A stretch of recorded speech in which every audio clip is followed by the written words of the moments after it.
A journey that no one expected, starting from a reunion of old friends, resulting in the fall of a nation.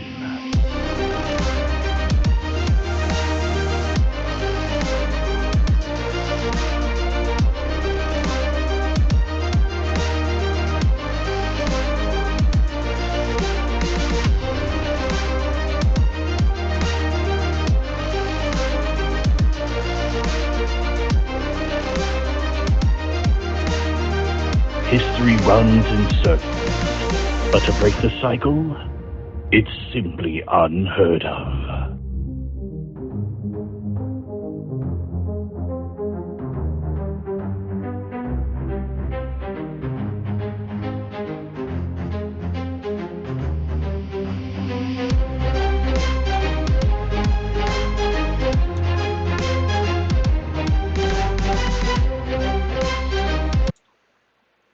Hey guys, welcome back to the stream. My name is Zach, aka GoHex. Tonight we are back with our D&D stream. We had to take a break last week. Wasn't anything in particular. Things just kind of come up. People get sick. But tonight we're back and we're going to have a stream in the air. Tonight's episode is called Skyward Bound. My character is actually terrified of heights, so I'm not even sure if my teammates know that, but it's going to get really interesting real quick. But we're interested to see what's going on. We did have some technical difficulties, so we are on a little bit later than we wanted to be. So I apologize for that. But for those of you that are staying around and staying tuned, thanks, and we love you. And we do this because y'all here are supporting us and keeping us going. So hopefully tonight's going to be a good campaign. Let's tune in.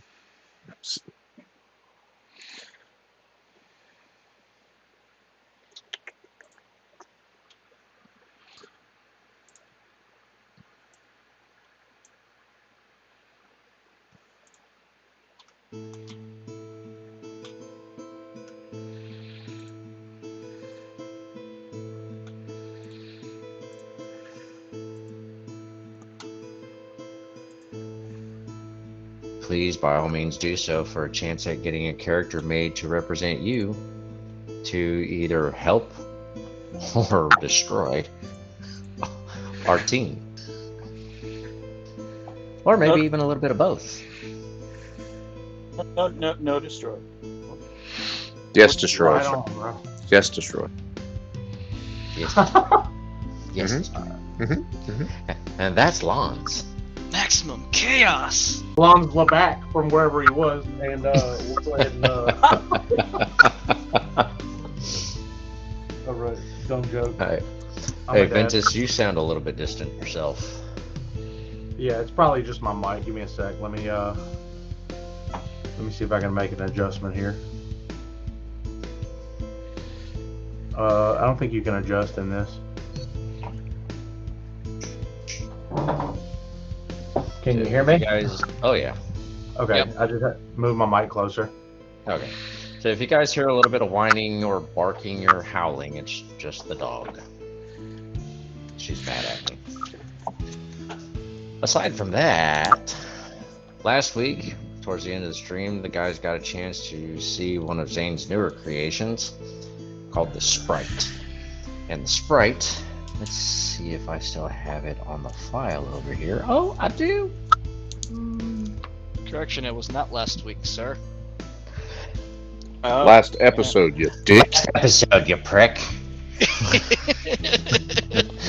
So, this is the Sprite.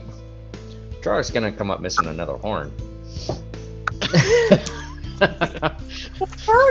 gonna be the same one. No, it's gonna be the other one this time. Just for good measure.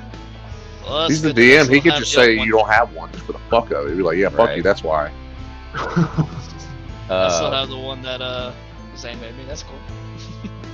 But this is the Sprite that Zane introduced to everybody towards the end of the last episode. And everybody's gotten a chance to get on it, and Zane is taking them to a new location. Now, nobody on the team aside from Zane himself is actually aware of where they are going, other than somewhere that they're not. So, Sort of. I mean, sort of. It's up somewhere. Eastside. So, welcome to episode 3, Skyward Bound. Let's get this ball rolling, boys. So, you guys are loaded up onto the Sprite. Zane, give them a little bit of a breakdown of the interior of the Sprite. So, basically, like, what we've entered into is like a large load-on ramp area, basically like loaded up into like the cargo area in the back end of the vessel.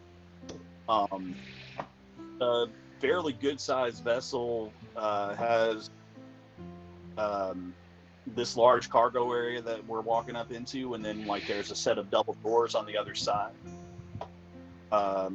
And then after we go through these, I'm kind of guiding you guys along, and there's a split corridor that has a couple of doors, and then the doors kind of wrap around. Or, I'm sorry, the corridors wrap around the sides there. There's like a little hallway. And then those two corridors, we're going down like the left one, I'm saying.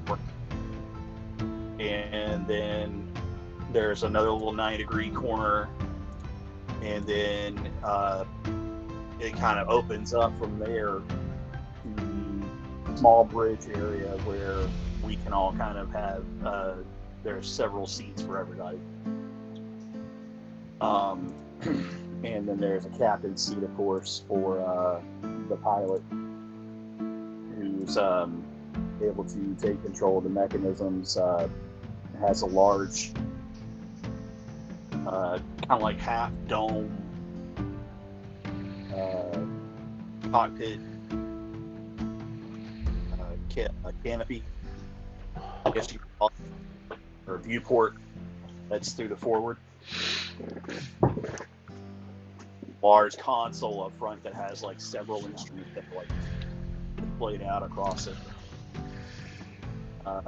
Lots of dials and switches and things like that. That Dan immediately looks at Turok and says, "Don't touch."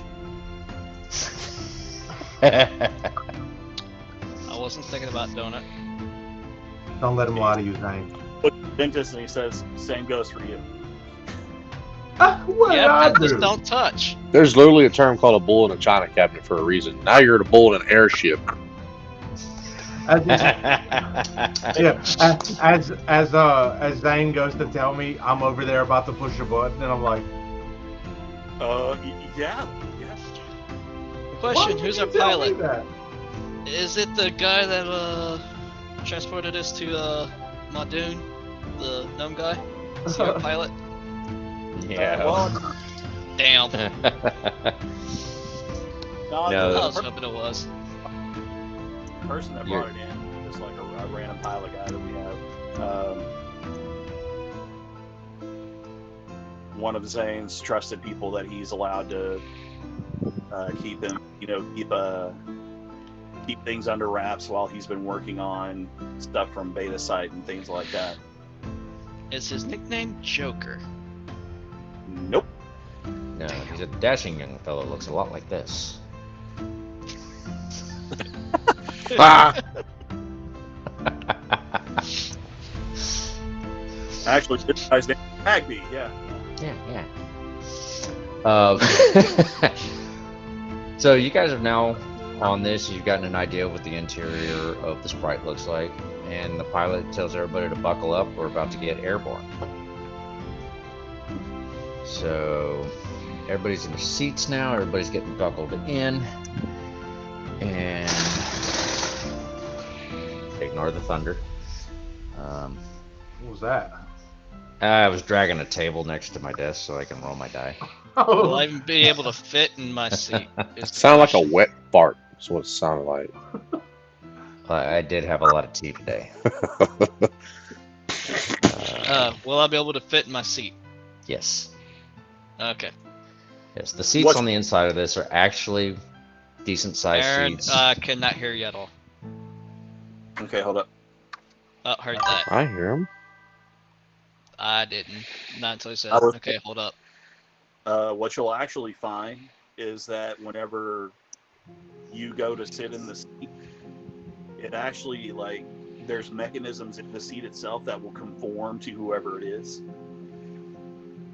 So Okay. like you start putting your weight on the seat itself, and like the arms spread apart, and there's like a mechanism that's on the back that actually spreads apart and makes the seat wide.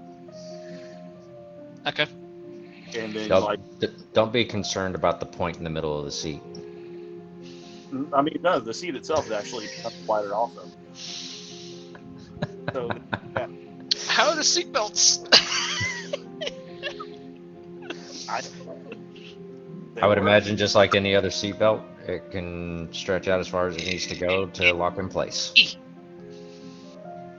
Comes a pretty nice harness. Zane, the pilot, looks over at you and says, "Mr. Corvus, if you'd like to take the seat up front with me, we'll get this boat in the air." Zane nods to him and goes ahead and hops in the co-pilot seat. Alrighty. You guys kind of see the pilot flipping through the switches and knobs and getting everything fired up, and you can hear the low hum of the engine starting to kick up. And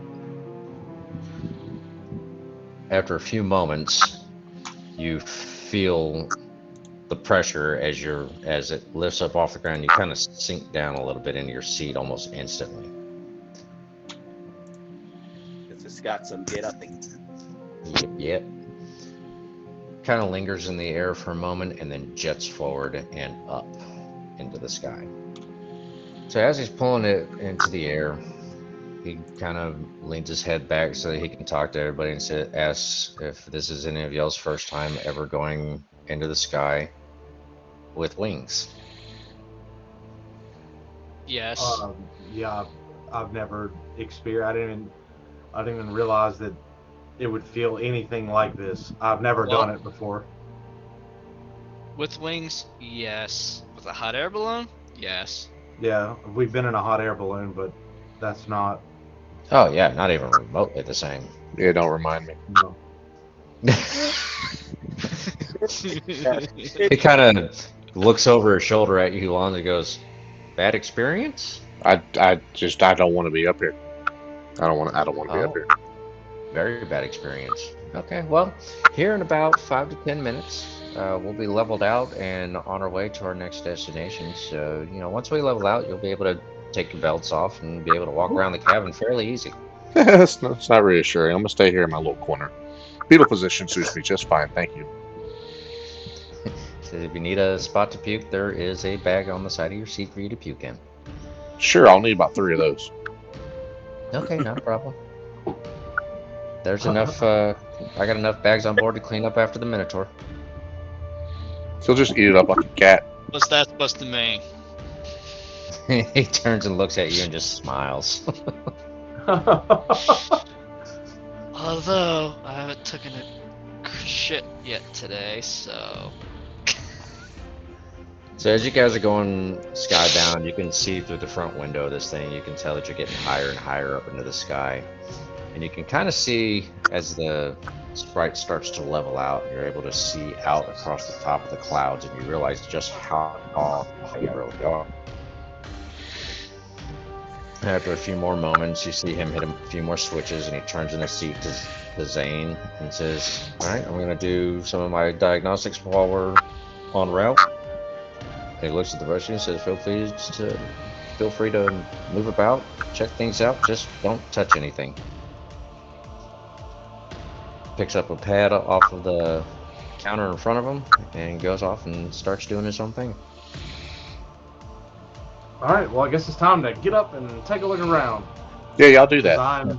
I am nervous and antsy, and I need to preoccupy myself because all I can think about is the last thing that Kaya said to me. So I'm just nervous. So I just get up and start looking around. Ventus, push the big red button. Joke's on you, there is no red button. I look back at him and say, I'm colorblind. And then I just keep walking. Shit, I forgot. Hey, can we input subtitles over my face every time he says a joke and it just says the bard is not amused? Please, let me do this. I'm gonna add that. Just whenever you don't see him smile, just have that pop up. Dead ass. I'm gonna do that. I'm doing it right now. Oh god, this is gonna be a great session. So, I mean, like, the best thing is, I mean, it's where we're able to get up and, you know, you're able to walk freely about the cabin and everything. You can actually get back out from the cockpit if you wanted to into the things, and there's into the adjoining hallway and all that, and there's a couple of more sets of those double doors. Thane tells you that the one on the left as you exit the cabin is going to lead you into the common area. So if you guys wanted to go in there, there's you know, several seating arrangements and things like that. Is there a place I can just hide? Yeah, do we have rooms or? There's a couple of sleeping areas, yeah, and that will be in the double doors on the right. Okay. Alright. So let's start with Lons. What you gonna do, Lons? I am going to suck on my thumb until Mom comes. Okay. Sure. Oz does not like flying. Okay, we got it. Honestly, I'm probably gonna go try to find a bathroom. Alright. Zane, where's the bathroom? Fresh crews are going to be there in the. You have one in the access and common area. You're going to go blow up blow up the sky toilet. That's what's messed up right now. I mean, I gotta christen it in. I swear, if you clog this stuff, it's going to be really weird because these things are like vacuum sealed. So like it'd be really difficult to clog them.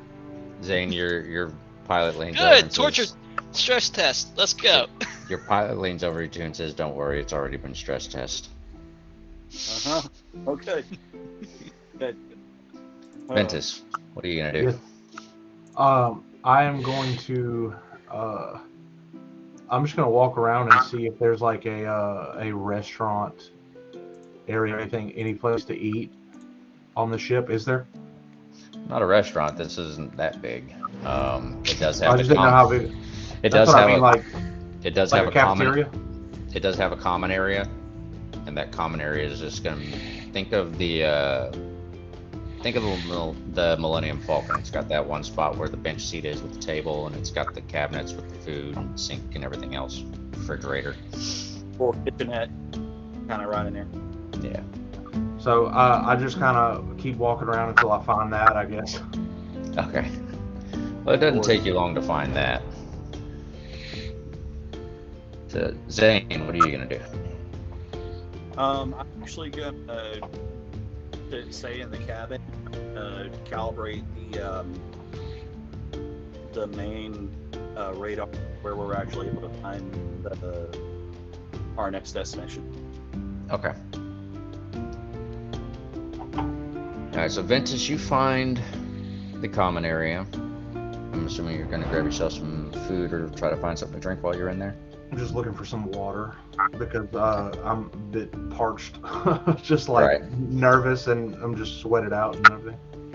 Well, you do find the refrigeration unit, and when you open it up, you do see some glass bottles inside of it with clear fluid. It looks like it might be water. I'm gonna open it up and sniff it, Has absolutely no scent. and I put a little bit. I just Corey tilt it back Beverly, just thank a you for little liking bit the just stream, to my taste dude. it. Okay, when What you does tilt it it taste back, it doesn't taste like water. It's got kind of this. It almost tastes like liquid lightning. Like a seltzer? Yeah. Does it like burns my tongue? So it's carbonated. It's carbonated, yeah. It doesn't really burn, but it's an odd sensation for you. You've never Tastes really like had TV anything static. Like this. What is this sorcery? Well, as you do that, there's a little What's proper? Well, we'll just go with the species on this one. There's a little gnome that kind of comes out from another area in the room, just out of nowhere, and says, "Hey, you might want to put the lid back on that. That's not for. Yeah, it's not for drinking." And she grabs the bottle out of your hand and puts her hand up and says, "Hand me the lid." So she takes the lid and the bottle, she screws it back on, sticks it back in there. And she reaches down to the shelf right below it, and she pulls out another clear bottle that looks exactly like the one you were just drinking out of. And she says, "This is water," and hands it to you. So I'm looking at it, and I look at the one in her hand. How can you tell the difference? She goes, "Smell that one."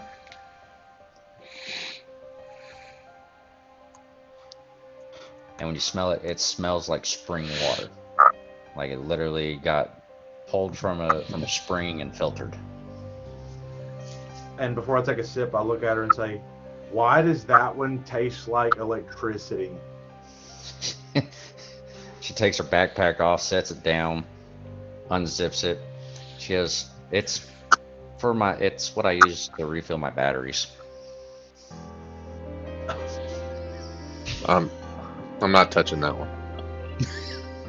I tilt it back and I slosh it around and spit it out. Let's get that taste out of my mouth. Gross. And I just down that water. Alright. So she finishes pouring this fluid into her pack and puts a screw back on it, and you see it start filling itself back up from the bottom.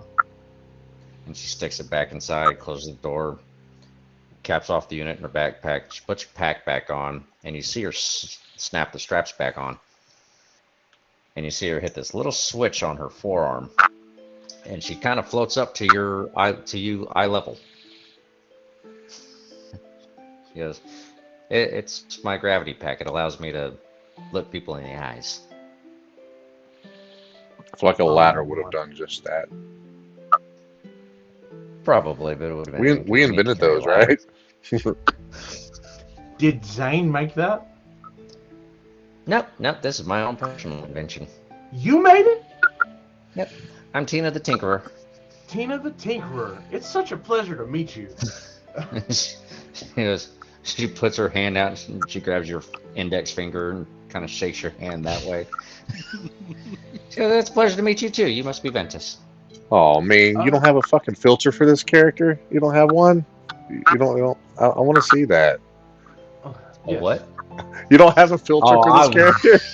I wish I did. I think you'd be the most precious little thing. Talking like a tiny person.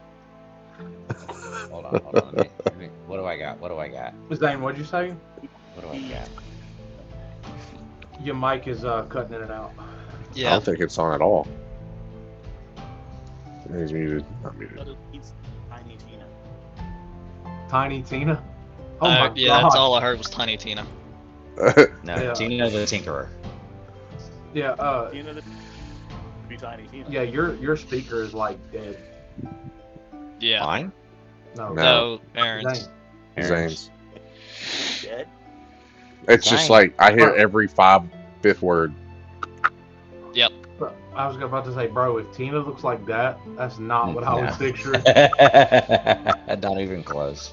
I was hoping you had a skirt lined up for us. You know what I'm saying? Is this better? Did not. For now. I mean, I could hear you, but you're still very quiet. I don't know if your mic is just going out on the tablet or what. It shouldn't Are you- be. Are you I don't using know. your earbuds? No, I'm not. I stopped. I do now. If I have to, I'll put them back in. But I was doing that. Never trying to see the map. The map would freeze if I had the earbuds in. Honestly, I think a lot of it has to do with your internet connection. I don't know. It's all but my connections. It's gigabyte connection. Like it's not slow. Are you Wi-Fi or hardline? I mean, I'm Wi-Fi on the tablet, but my Wi-Fi is supposed to be 1 gig. Yeah. I don't know. It's a technical wonder of the world. Well, whatever it is, if you cut out, we'll just keep asking you to repeat yourself. Our scientist has the most issues Might with be a lot technologies of all of us. Like, Yeah, the irony. boggles the mind. It really the life does. of an artificer. Yeah, he's building stuff for the rest of the world, but he can't take care of his own shit. Well, hold on. Are you not able to use the chat in roleplay to talk? Like, can you not just like, doo-doo-doo? Well, you can, but it's gonna take a lot longer to read. Well, I can keep it open. Like, if you keep it open on the right, it just kind of. Oh, I have an idea. What you got? Aaron, why don't you do this? This will be kind of like a, well, shit. Can y'all all kind of open up Discord? Yeah. And I mean, we just can. hop in my Discord. We can use the cameras from this, but he can do the camera from that on the tablet, but talk on his phone for the Discord. True. But that way it mitigates the problem and solve, while we're here. We're gonna jump in your Discord. Yeah, I'm gonna hop into the general voice chat. Hold on, then. Let me see if I can figure something. I wonder if it's like proximity based or something. It says like the louder you are, the more it picks you up. Like what? Like what am I doing? Well, like where you're at right now, right in front of it, it can hear you fine. But as soon as you lean away from it, it can barely hear you. Like right here? Yeah. I said it just might be one of those things that just picks you up whenever you're closer. Okay, so if I'm like right here, this works I hear you better. fine. Yeah, I can hear you fine right there. Well, shit. I just don't like my face being like right the fuck here, like it. Mm-hmm.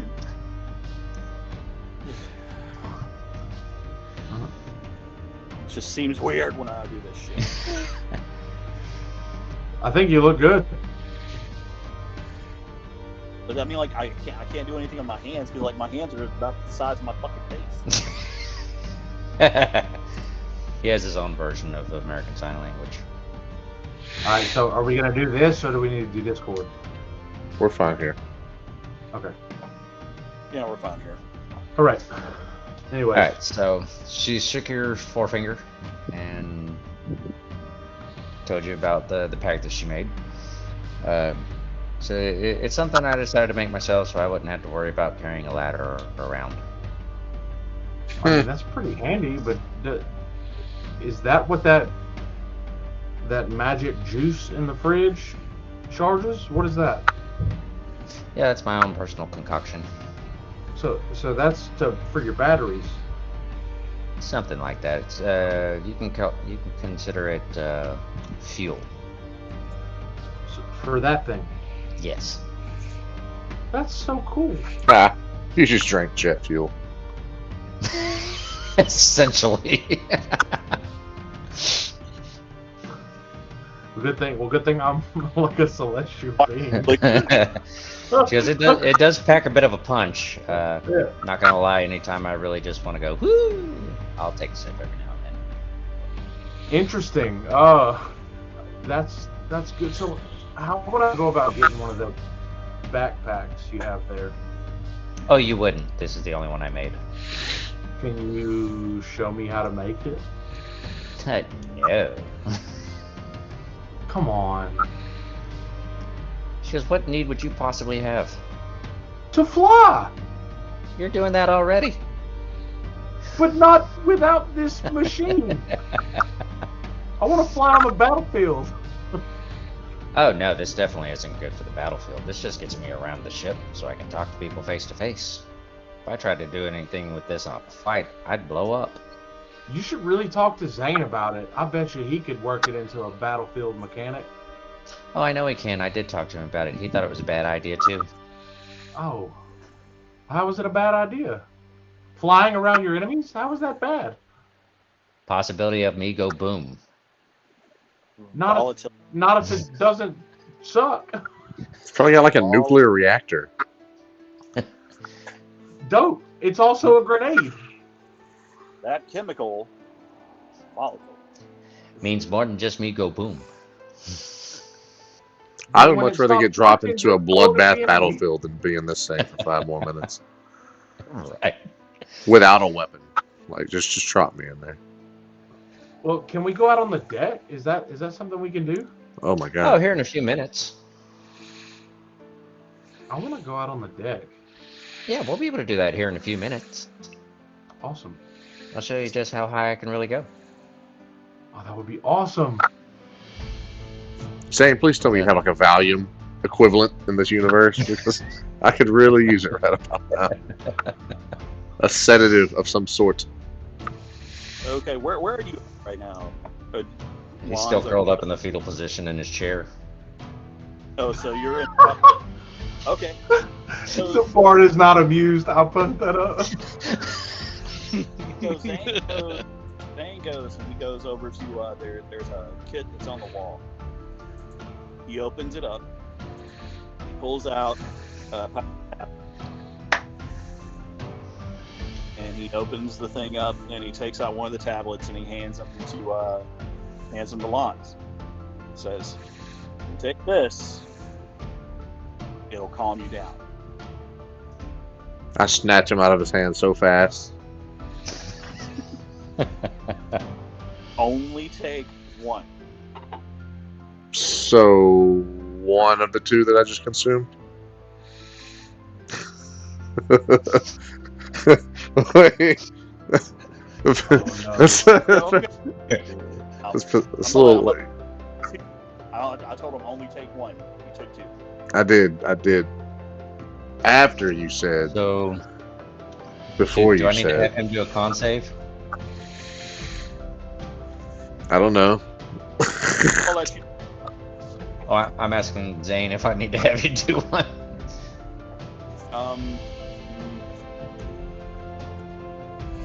Yeah, sure. Yeah. Yeah. We'll say. Okay, con save.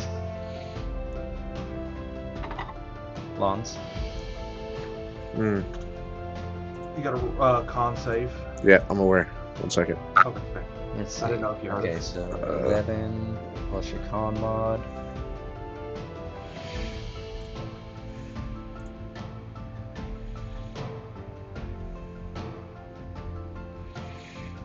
That's...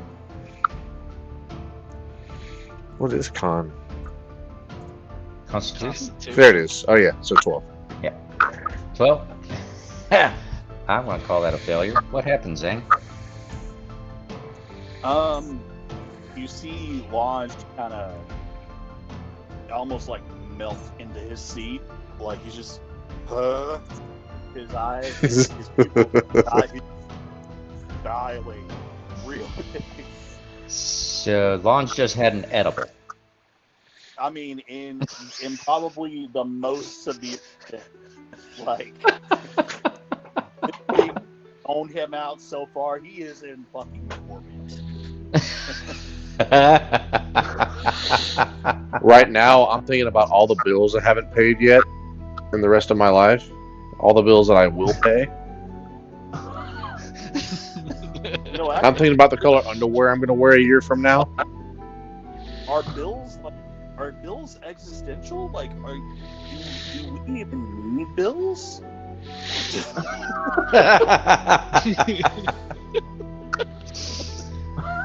So, while Lons is macrame into his chair, Chidrock, you've found the restroom, done your business, you're coming out of the restroom. What are you doing now? Finding food.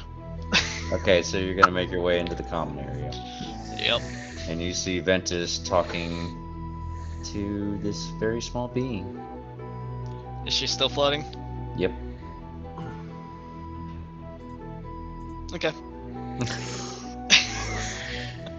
Okay. Okay.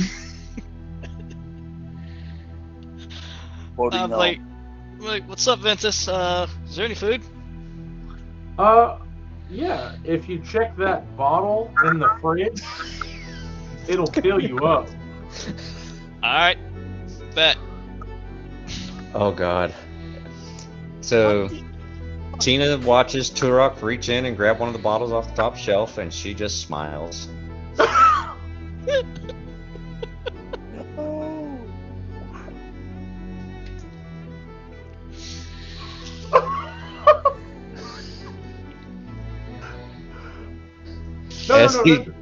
As he chugs it, and Tina looks at you and she goes, "What's your name?"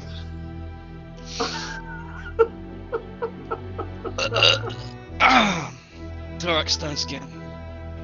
Why did that taste so funny? Here in about 30 seconds, you're gonna have afterburners. I tap him on the arm and say, "I'm sorry, buddy. I did it. Now it's your turn." And I step back and I'll put my fingers in my ears. If I'm gonna have afterburners, it's gonna sound like one big ass trumpet because I just emptied that tank. And she goes, all of a sudden you see her put her fingers in her ears. I do too. I'm like, And Zane and Lons, you're gonna. Do I need to roll and see how loud bad it is? No, I'm about to tell you how loud. Okay. Lons, give me another con. If I can reach the die. Hey. So real quick, what's it called? I'm gonna cast that my little invisible friend to roll for me. Okay. Okay. My little invisible friend is gonna roll die. What does he need to do? He Roll is con breaking save. the fourth wall. Mm. With his Okay. Okay. Of course, a bard will. Mm. 16. He just rolled a 17 total. 17 total. Alright, so great con save. So you hear this, but it doesn't make you react in any sort of way. But Zane, you hear this, and right afterwards you can hear Tina and Ventus just burst out laughing. It sounds like somebody just blew into a foghorn.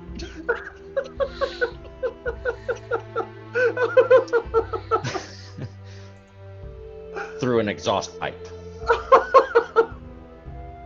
So like somebody just got on one of like one of those really big horns that you see like in the movies with the long freaking horn that That are goes like all the way 30 feet long and 10 foot in circumference at the opposite end. down. Yeah. bro, Did the force propel me forward in any way? Give me a balance check. I'm not sure if I want to roll one that's been rolling good or bad.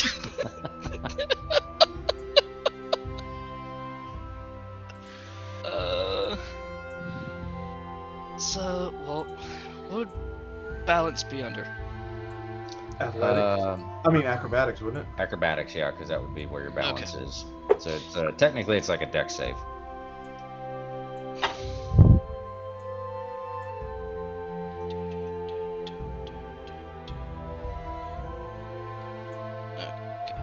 Oh, this is gonna may or may not go great. 18. 18. So it has enough force behind it that it makes you lift your foot up because you think you're gonna fall forward. And then you put your foot back down and like, okay, I'm good. I'm good. I give that 1 star. Oh man, that was spicy. There's a lot of right now. Tina's like, I've never seen anybody drink a whole bottle. You know what, guys? Aren't farts Ventus. just like turds honking for the right of way?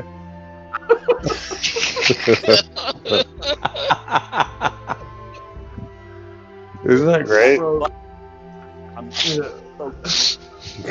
The pilot has made his way back to his seat, and he says, "All right, Mhm. folks, we're about to land here in about 5 minutes. You might want to start making your way towards your seats." Yay! I've Tina, already made the alarm for it. You're a little bit late. and he hollers back, "Tina, you might want to throw some of that fuel in the backup."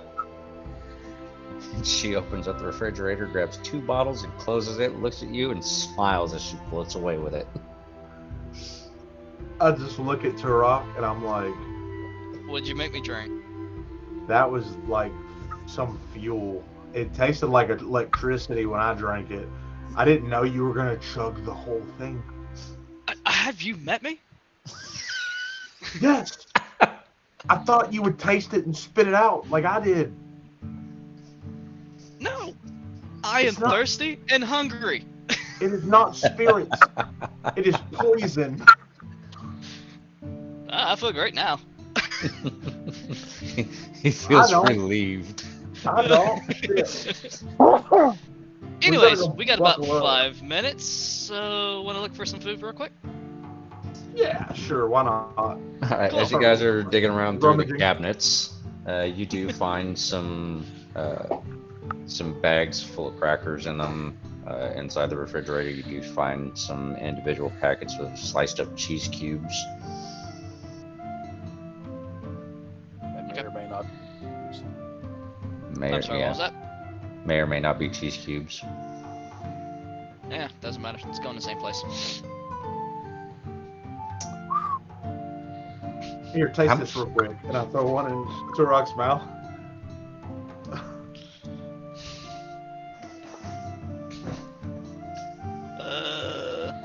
What would that be, a Dex? No. To try to catch it, or Con. no? He said he's gonna throw it in my mouth, so that means I still have to catch it, right? Okay, yeah, Dex first. Okay, 19. Now con. And hold that thought.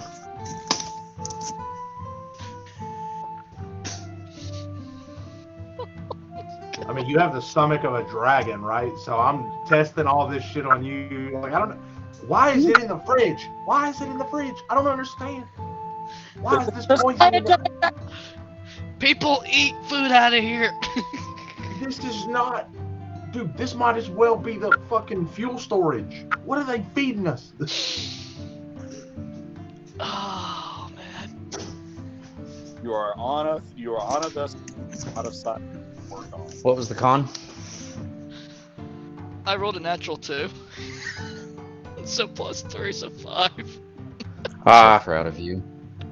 I'm rolling my fun die right now. Yeah, I'm. Oof. So, just a big thank you to Level 1 Gaming for the giant metal D100 that's about to get rolled for the first time. Don't roll it on the glass. You might break the glass. I want you to hear the weight of this thing. Jesus God. Christ. The ball on the deck. Right? Shot put. So, it's going to be a few minutes before anything happens. But go ahead and have a seat and get buckled in.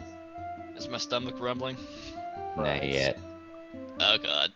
So I ask him, so, is it safe? I don't know. I don't feel anything. You know, as far as the flavor goes, it's a little salty. It's got a bit of a zing on the back end of it, followed by a little bit of a sour flavor with sweetness. Sounds gross. Did I sniff it? You sniff it? Yeah, what's it smell like? It smells a little bit like feta.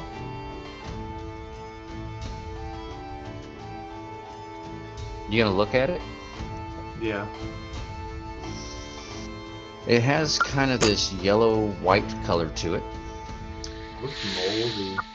And you notice kind of a broken rune pattern shaved into it. Wait, is that a... I know this. Goddamn room candy. Insight check. All right. Well, let me see what my insight.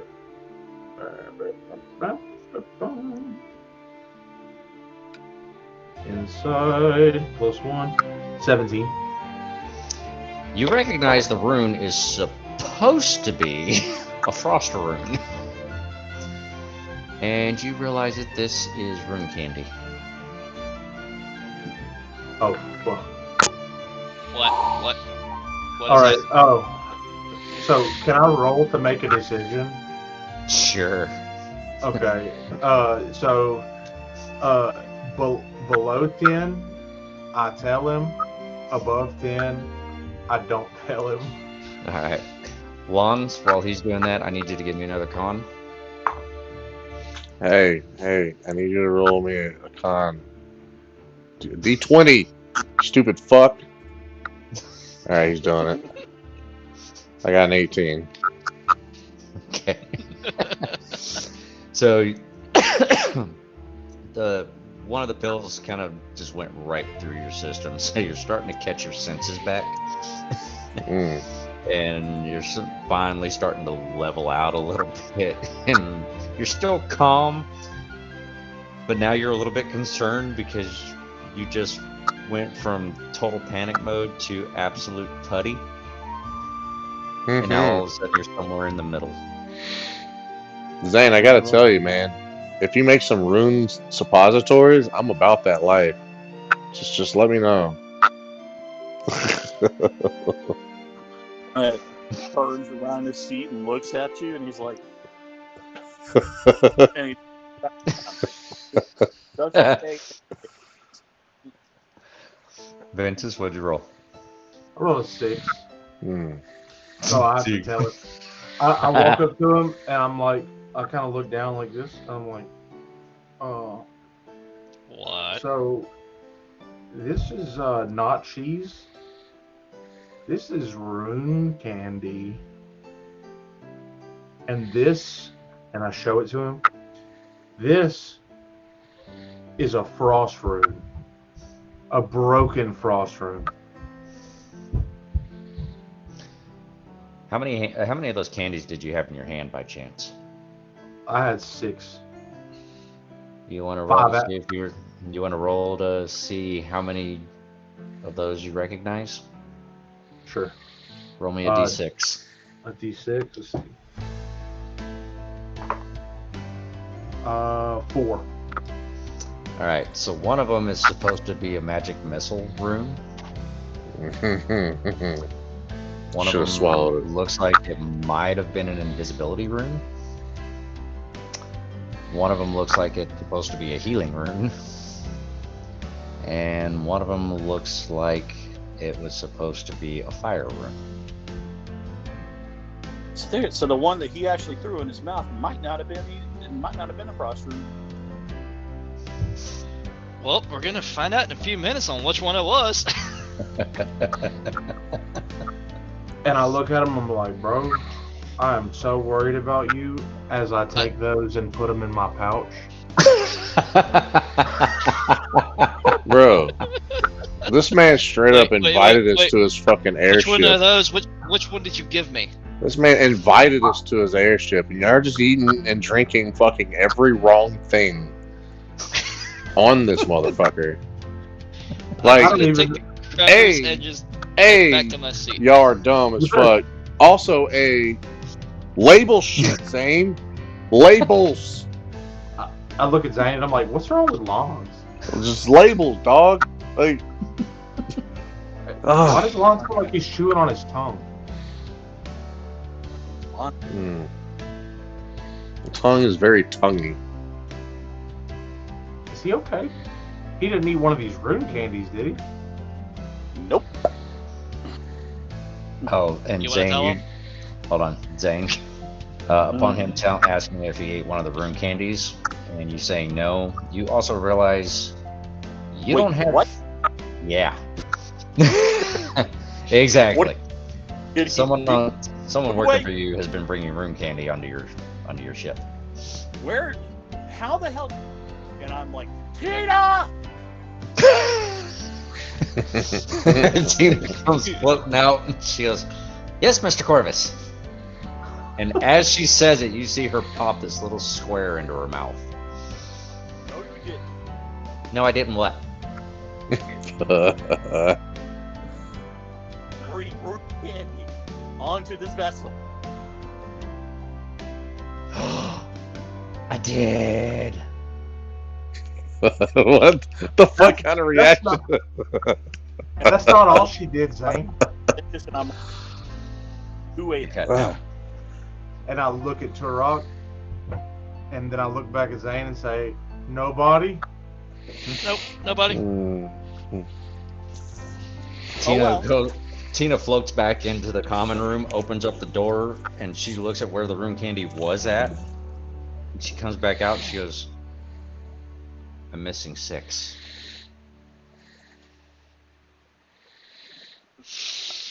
I've already turned around. I was like, oh well. She floats over to you, Ventus, and she kind of sniffs in your direction. Well, you didn't eat him yet. And then I she thought it goes was- over to Turok, and she sniffs Turok, and she goes, "Oh no. How long till we land?" And the pilot looks back at her and goes, "What did he eat? I How thought long? it was a cheese cube. How long till we land?" He looks he looks down at the panel in front of him and says, "About 2 minutes." She goes, "Should be enough time." She floats over to you, Zane. She looks at Lawns and goes, "Oh, I know what you ate." I just saw the hat. I just saw the hat.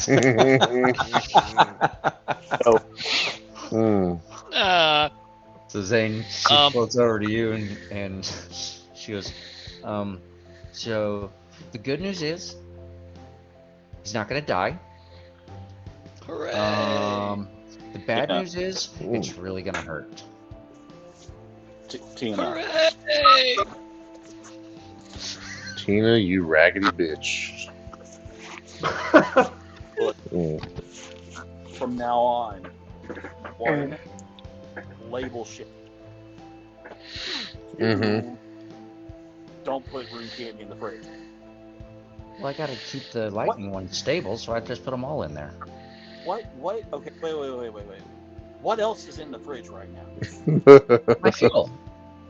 For the Fucking pouch. Yeah. I tasted it. I thought it was water. I drank a whole bottle. Like it's the only spot on the ship that stays refrigerated. I gotta keep the fuel at temperature. Zane just puts his fingers on his forehead. He's like, no, you don't. There's other places that have right. This man said, no, we don't. And We she don't do that. She kind of puts her hands on her hips and looks at you and goes, "Well, I've only been on this boat for a day." That doesn't mean you put it wherever you want. Well, I gotta put it where I know it's gonna be taken care of. I didn't know anybody was gonna drink it or eat it. Read a First of all, y'all let me drink it. Second off, it was a refrigerator. Everybody, everybody, roll me a perception check. Oh my god. 19. 24.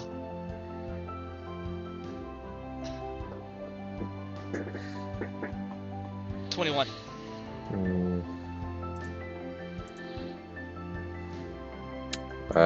18. Oh, nice. I thought Lons would be the one that's still pretty Lons high would on be what, supply. man? What would Lons Still be? pretty high on supply. Not see what you're pulling what- up to. What's So your boy as this Lons? is all happening, all of you catch a glimpse out the forward window, and you see this upon your approach. Zane, Other ships. is that one of yours? Oh, and I'm like, oh yeah. It's like, by the way, guys, like to introduce you to the Kaizaku. Kaizaku. Oh, I thought it was gonna be named like Diet Dr. Pepper or something. I'm so glad. Or Coke Zero, yeah. Out of Kaizaku was our best friend Sean's character whenever he was playing D&D with us, and I wanted to name the flying fortress that we have after him. That's awesome. Yeah. So Nat 1 is finally a D20. Hell yeah, dude. Nat 1 is finally a D20. That's what I like to hear, man. Really, Lons? Now, He's cute. right the fourth ball to drop. He turned it into a turtle. He's cute. Oh my god. So anyways, that's what you guys see, and it kind of brings the three of you into this oh my god moment of you made that? You built that? That's where we're going? That this is our flying fortress, yeah. This is what I've been building Since when? for about 5 years now. I got to do an entire redesign of the central core after I found the two other major satellites, which that should have been like a. Yep. So Ventus, I need you. Oh, he's been to working give- on this for the last 5 years. I need you to give me an insight check. Yeah. All right. And then. Oh. Huh?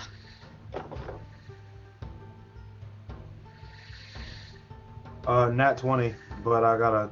Oh, +1 beautiful. on that, so 21. So upon him seeing other satellites, it kind of jogs your memory. Excuse me. About there being 6 moons. Ugh. Wait, did you say 6 satellites? No, I said the other satellites. So there's 6 moons. Mm-hmm. And he found the other 2.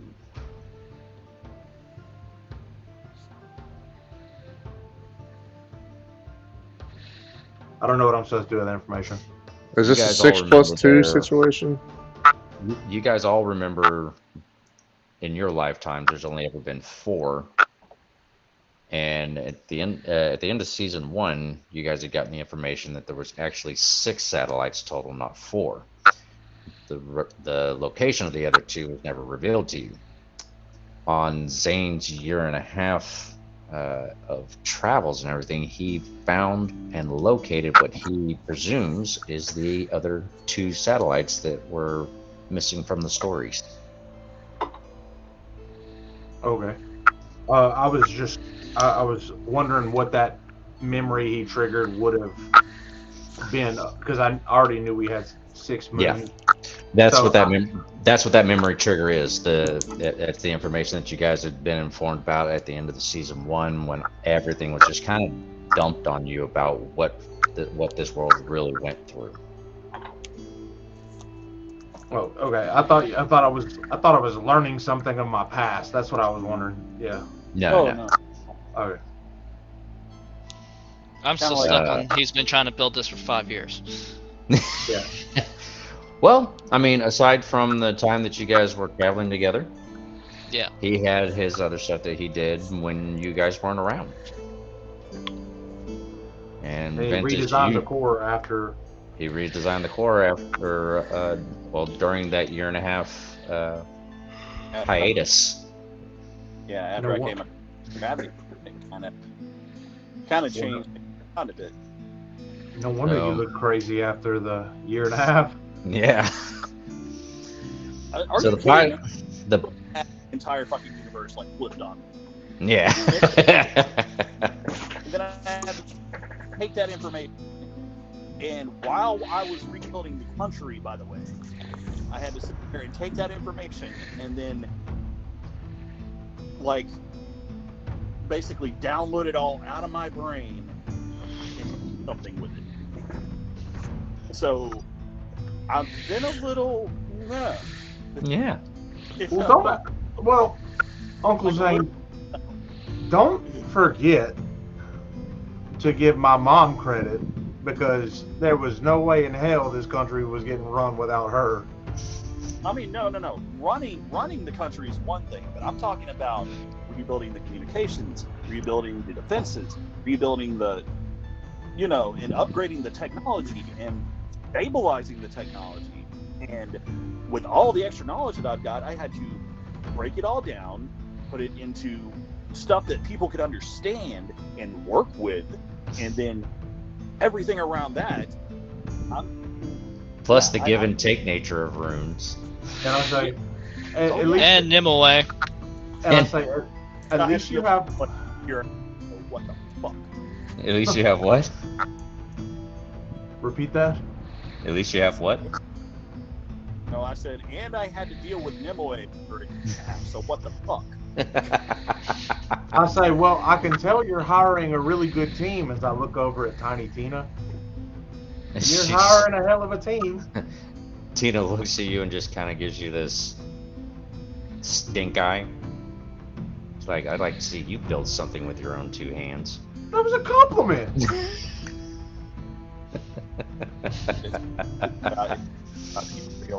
It's about to get real.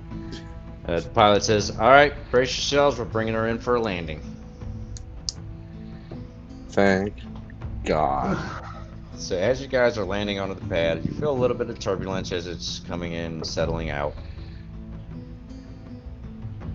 You feel the land, it's kind of a heavy drop when you guys actually hit the platform.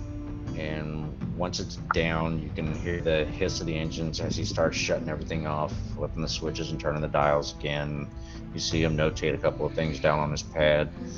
And he looks over at Zane and says, give it just a moment and we can break the seal in 3, 2, 1. And he flips a switch and you guys hear the hiss from behind you for the drop ramp of the back of the Sprite. Tina zips out and goes right to Turok, unbuckles him, grabs the front of his chest armor and goes, you're coming with me right now. Okay, shit! So, as she's got her thrusters going full on, she's barely doing anything and moving you whatsoever. But she's got those thrusters full blown. She looks back at you and goes, "Can you pick up the pace? You don't have much time." Fine. As you guys clear the back, she suddenly turns around and pushes you off to the side and says, "Drop the armor, or this is gonna hurt worse than it should." Fine, fuck it. Dropping the armor.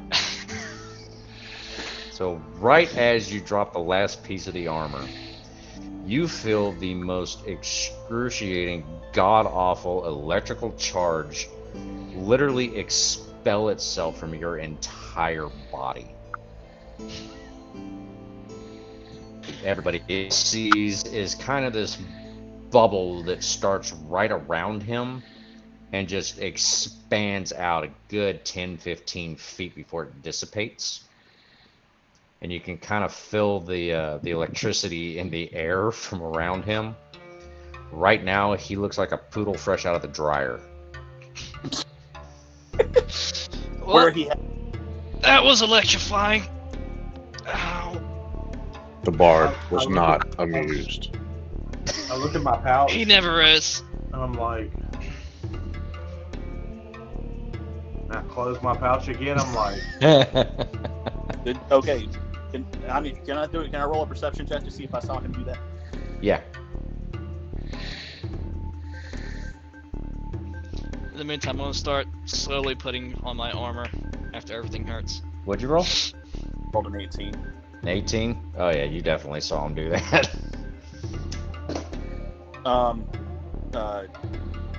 Hey, Ventus, Yeah, what's up?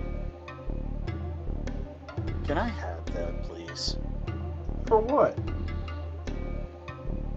To keep you from doing something fucking stupid. All I'm Yeah, gonna leave that do is- for me. All I'm gonna do is use it on a rainy day. You don't understand. Hold on. Broken. Tina overhears y'all's conversation. If it hurts the enemy, That, I'm gonna feed it to them. No, because it might not hurt the enemy. It might give the enemy every edge possible. Tina overhears y'all's conversation. She floats up and she looks right at you, Ventus, and goes, "It's kind of 50-50. Can I have those?" Fine. So I take it I got the lower 50. Cool. Oh, She- yeah. You drop them in her hand and she counts them real quick. Opens up a little pouch on her hip, drops them in there, and she reaches over into another one, pulls out another cube, and she goes, "This is a stable one. What does this one do? Let's just say you won't need the pack for about 10 minutes.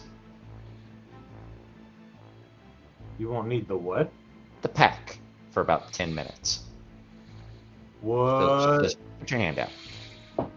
So she puts it in your hand. She goes, "You won't need this for at least 10 minutes." And she hits the button, and you see her shoot straight up into the air. Why did I let her build? Thanks, Tina. I put it in my pouch. Let And me why add did- that to my inventory. That kid? Oh God. We just So turned- you see her doing loops, and you'll see her kind of shoot off a cloud that just kind of leaves a ring, like a perfect ring in the air here and there. And she'll shoot back through the rings, and then she comes back down. She comes back to you. She looks at Zane and just kind of smiles and like, "I promise you, it's stable, Zane." I mean, I get it, but you just let him. You're gonna let him do. He's not gonna. She was like, "I know you don't trust my judgment, but we are in Eden String, and if memory serves me correctly, the last time you were here, you needed a stable version of this, and I didn't have one." So I put in my inventory. I put flying rune candy, flight for 10 minutes. Hey, I'll be right back. Then she floats over to Lawns. Okay. She kind of looks at Lawns like, "Here." She holds a cube out in front of you, sets it in your hand. She goes, "If you ever feel like you're gonna be nauseous or nervous or like you're gonna curl up in a fetal position, wink wink, just pop that. That's also a stable one. It'll calm you down real quick. You'll have no cares." Oh, sweet. So I'm not going to have a massive hangover like I do right now, all right? Nope. Oh, thank Christ. All up with no come down. I'm just glad that I made it. So the pilot finally walks off of the Sprite. You see him checking off a few more things off of his list. And he says, "All right, folks, welcome to the Kazaku. This is going to be your new home for the next week. We are high enough in the sky that the ground looks like a dot, and the ocean looks like a miniature swimming pool on a piece of paper." So we're like in space almost. Almost. Look at the atmosphere. I look at Lawns, and I walk over to him, and I see if he needs help walking, and I offer my help. Like, come on, buddy. No, I just need you to make the sun stop making the sun so bright. That's all I need. I just need the sun to calm down. As you say that, I need you guys to give me a perception check. Me too? Yep. I'm hoping you roll high enough because I already know kind of an idea of how you're going to react. Actually, I rolled pretty good. I rolled an 18, but I got to see what my modifier is. All right, Mm. Tudor? 22. All right, 14. 14. That'll work. Right when Lon says, make the sun not so bright, you guys see a shadow kind of cover him up. And the shadow's moving. Like, he's covered in the shadow, but the forward part of the shadow, you can see it go up, go down, go up, go down, go up, go down. Lons, now the sun is not so bright. Thank God. But wait. I never get what I want. What the hell just happened? Do you look up? Yes. And as you look up, you see this above you. Mother of fuck. That reaction, though. And I will wait for Zane to get back before we go any further.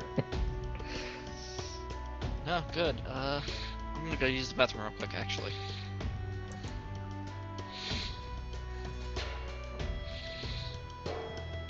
Hey, Ventus, do you like dragons? No, really.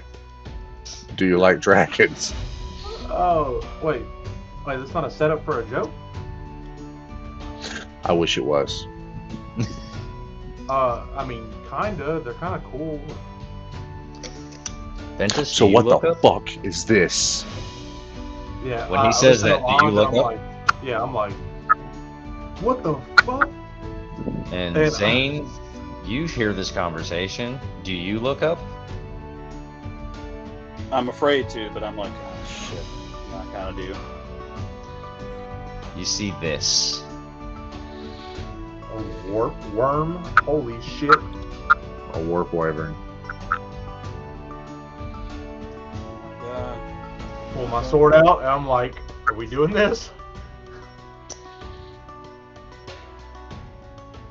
Then the pilot looks up. And the pilot says, oh no, not again. Not again. What do you know? Well, this isn't the first time they've come around. It's definitely not going to be the last. Where's the rest of them? And you see him start panicking and moving across the deck kind of fast. And as he's walking around, you hear him calling out numbers. 2, 3, 4, 5, 6. And then his voice kind of trails off as he continues on. I'm following him. I'm like, you might want to come on. All right, Remember when I said I hate flying? I hate flying so fucking much. Nothing good comes of this, ever. Well, We go up We need to and then we get put down. That's what happens. We go up, we get put down. This is all your fault. Every single one of you. You're so excited. You just want to go up in the air. Woo! Look at this bullshit. I look over. I'm the like, bard is not Alright. dude. Turok is back. So, Turok, what you missed is Lon said, Lon's, what did you say? Which part? When you looked up? Oh, I said, hey, you guys, you like dragons? No, I wish this was a setup for a joke, but it's not. There's a fucking dragon up there. And then Ventus looked up and saw it, and Zane looked up and saw it. And then the pilot saw it and is now in panic mode and counting, and you guys have heard him count up to number 6. And Zane is now in pursuit. yeah, Zane's following the guy as he's walking into the vessel, like he's walking off the deck. The entrance off the inside the vessel. Do we need to follow suit or what?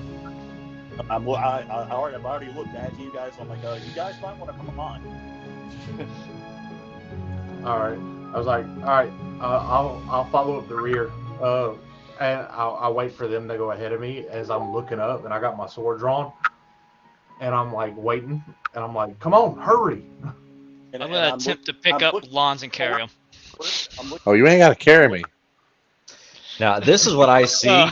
I see Lons going, nope, nope, nope, nope, nope, nope, nope.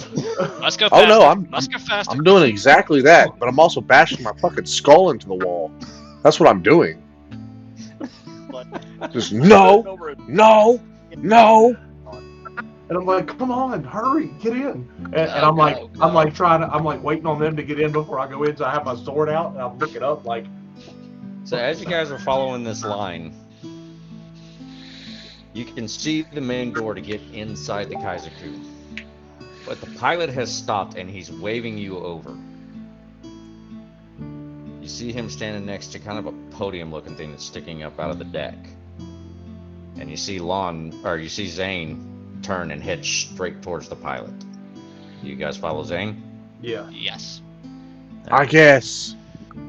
As you guys follow Zane, the pilot goes 1, 2, 3, 4, and you see him slap something on the podium. And you see this bubble form all the way around you guys, which looks oddly familiar. Oh no. And as the bubble completes and touches the deck, one of the wyverns hits the exterior of the bubble. And then another one. And then another one. And then you start hearing them just constantly.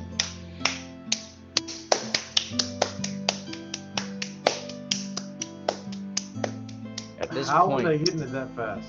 At this point, you guys have lost count of how many of these things are trying to get through the bubble to you. There are so many, their shadows have blocked out the sunlight. Anybody seen Tiny Tina? You mean Tina the Tinkerer? Yeah. Her. Ignorant fuck. Yeah, I never called her Tiny Tina. What the fuck is going Well, on? They kept saying Alright. Tiny Tina. So the pilot looks at you and says, these are a common problem. They kind of show up out of nowhere at any given moment for absolutely no reason. We've lost quite a few crew to them. And they show up in swarms. They show up in. So is there like a nest or something? We have no idea. We don't even know where these things come from. We've never seen them before until we got out here. Look towards the outer rim of this world. No. After leaving Everalis. Oh, so over the Eden, or towards the Eden String, like over the ocean. Yes. Right over the ocean. So we call them warp worms because they literally just pop in out of absolutely nowhere. So what do we do now? Do we go inside the fortress, or do we try to fight them off, or what? Well, we're not fighting anything. We're staying right here until either the fortress gets the main cannons focused on them to start clearing them, or we start seeing some version of fireworks outside the bubble. And about that time, you guys see this bright pink, blue, yellow, green, purple color of explosions happen all the way around the bubble. Ventus, I need you and Lons both to give me a perception check. Oh wait. 19. 11. Okay, you don't notice it, but Lons, you notice it. Through a gap in the body of wyverns, that are worms that are hitting this bubble, you see Tina the Tinkerer blasting off what is the equivalent of a bazooka-style blunderbuss. What? And she is going absolutely ham with this thing. So she's like just wrecking shop with a bazooka. Rapid fire. Yo, that's awesome. And you can see her actually beelining towards the bubble. Do you tell anybody? Absolutely. I say out loud, who has 1.5 thumbs and meddles and shit he definitely shouldn't? I'm staring right at Zane. I'm looking up at the bubble. Stream before Christmas? If we have, do we have Christmas? I don't think we have Christmas. Sure. That's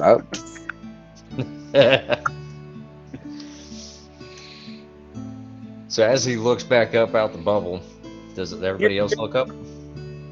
Here's where I'm going to break the fourth wall. I'll look up. Zane says that, and nobody really knows what Christmas is here. But like because of the download that happened in his head, he knows about everything that happened before, so it's like all in there. He's speaking what is common knowledge to himself, but no one else. Exactly. What is Christmas? And I'm We're like, just gonna bypass that weird word. I'm like, never mind. Never mind. Okay, whatever, man. Okay, All right, so Turok, you said you look up? I did too. Ventus? All right. Zane, do you look up? Well, I mean, I'm in the middle of this bubble. I'm actually wondering how the hell I'm actually kind of nervously looking out towards the entrance port because I want to be on the bridge right now. Okay. He's counting his ammo. Like Ventus and Turok look up in the same direction that Lons looked, and you guys see Tina Oh, hey, it's Tina. making a beeline towards the bubble, just blasting these things left and right. do we let her in? How do we That's let when her the in? pilot looks up and goes, "Not yet." Is she still having fun? He goes, "If I let this down, they've got us. If I keep it up, she's got plenty of targets." Let's let her keep having fun. I like that plan. About that time, you guys hear this huge boom God damn on it! the side of your bubble. You see just this immaculate light just blast through the shadows. And you can see the barrel of the cannon that's pointed right at the bubble that just cleared your path to the door.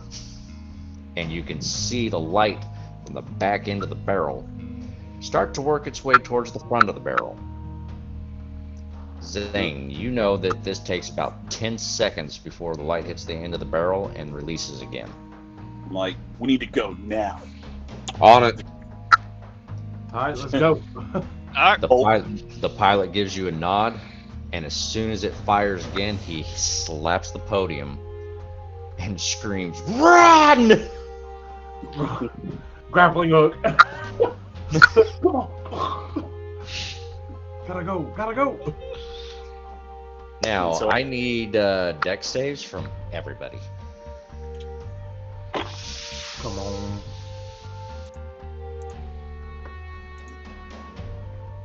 Oh, Oh, shit.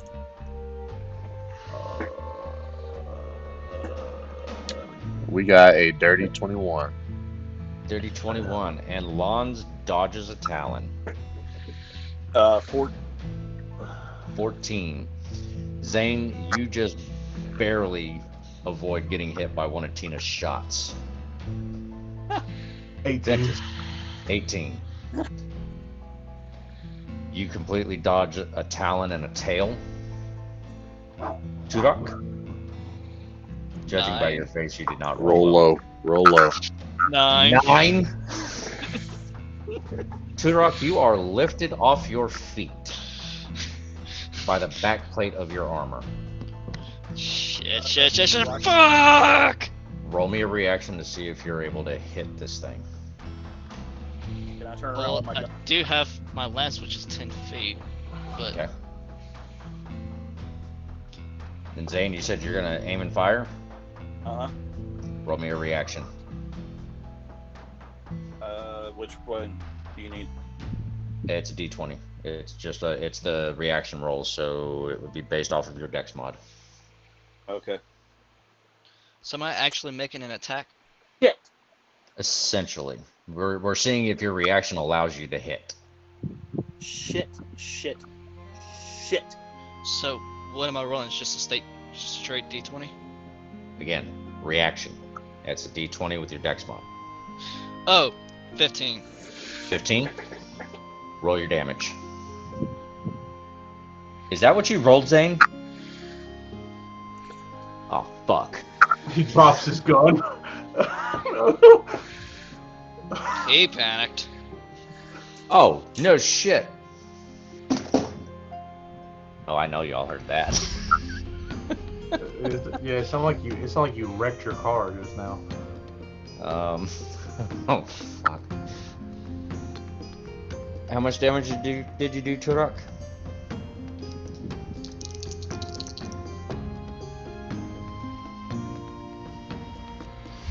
20. Okay. I was gonna ask if I could Zane? also react. Which gun did you fire? I mean, I don't have the. Oh, you don't have the other one yet. Okay, good. Roll damage. Fuck me. Oh, God. Sorry. It's a radiant bullet. So,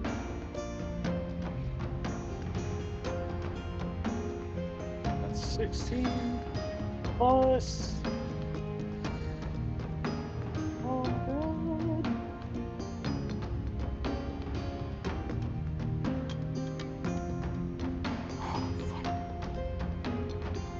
Plus 23, so that is 39. 39 damage. You just shot Turok in the right leg for 39 points of damage. God. You had the right intentions, but pulled on the trigger just a little early before you had it fully leveled out for the shot.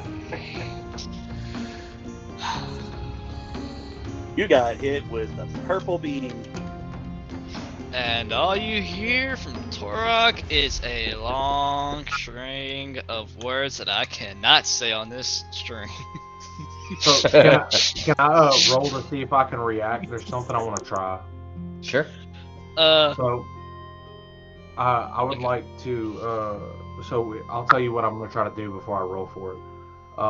I want to see if I can aim my grappling hook and hook the dragon and pull it to me.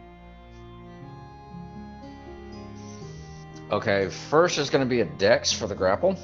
Okay. That way I can get him on the ground so he can, like I want to pull this dragon down so he can get away. Well, I know. Why don't you just grapple through the hole that Zane just put in my leg?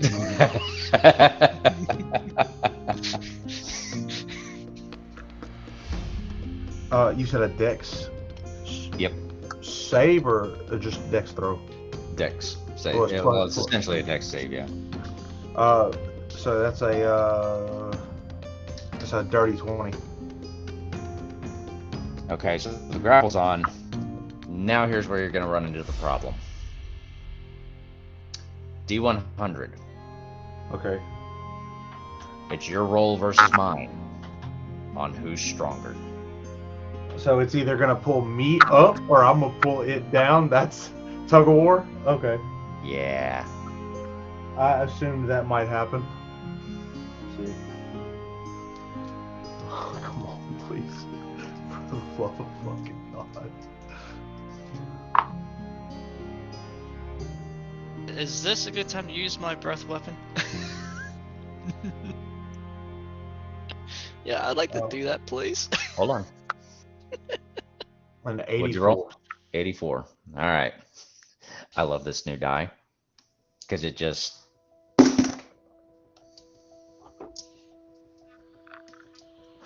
Oh, 86. You beat me.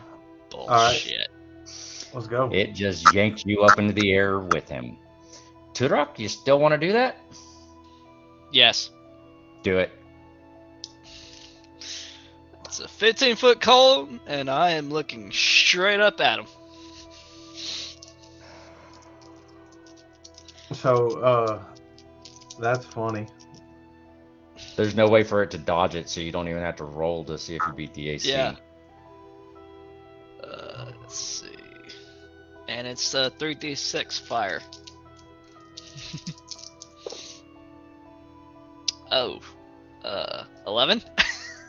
Okay. Total? Yep. And in return, it fired Blink Breath. Both of you need to roll a DC save. So it's a straight up savings throw. What are you doing, Dutch? Oh, God damn it. All right. You said just a straight 20? Yeah, it's gonna be a dex save. So dex modifier is included in your d20 roll. Does not Alright. help me. 7. Let's see. Dex. So that is a okay +1. That is a 17. Okay, so you're gonna take half damage. Tudor's gonna take full damage. Yeah, why not? 1, 2, 3.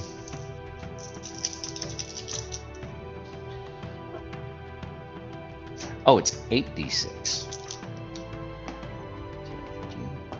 What was it you were Fine. thinking before that? 14,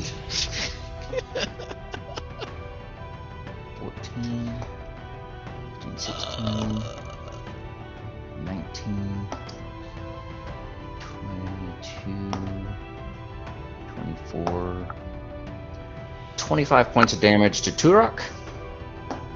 God damn it.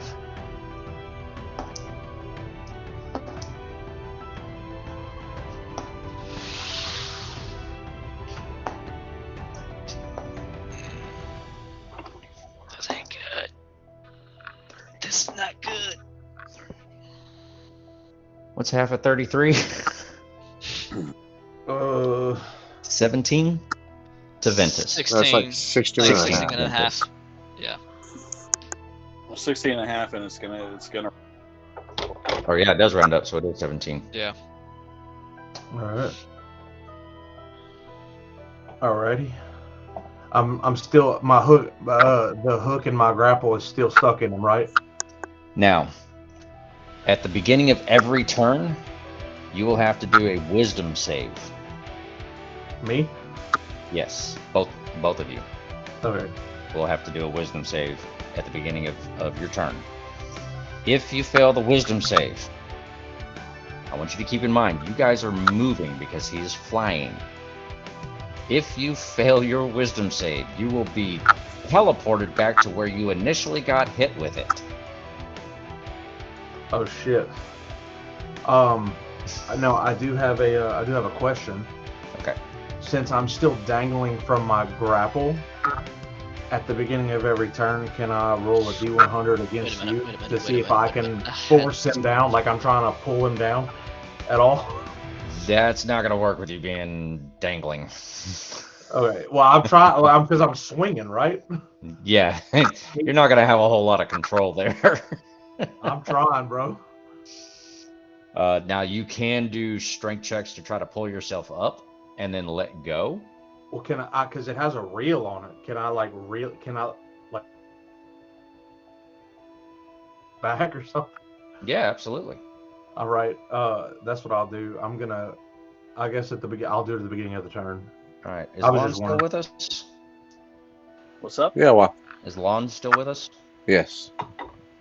I don't know. Yes. He might have stepped away. Oh, shit, yeah. Yeah. There he is. Alright. Quick question. What does Featherfall do again? lets you fall slowly to the ground without getting hurt. Okay, well, good. I can have feather fall. The Lons. thing is, the ship may not be in the same place. Yeah. So you saw Turok get yanked off the ground. You saw Zane fire off a round, and you see Ventus get yanked off the ground by his own grappling hook. What do you do? Okay, so 2 people are hanging from this dragon, yes? Yes. Okay, I want to throw one of each of my throwing axes to save them and cut them down. All right. So roll your attacks for both of those to see if you hit. Okay. That's going to be your D20, and since you're throwing it, it's going to be a Dex mod. Okay. Let's see, Dex is that. All right, so we're looking at a 9 and a 5.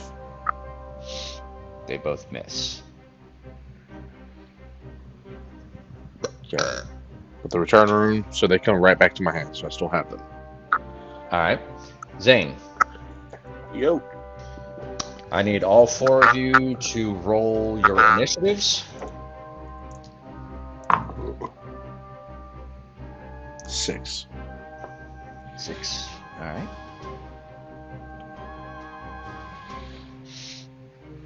14.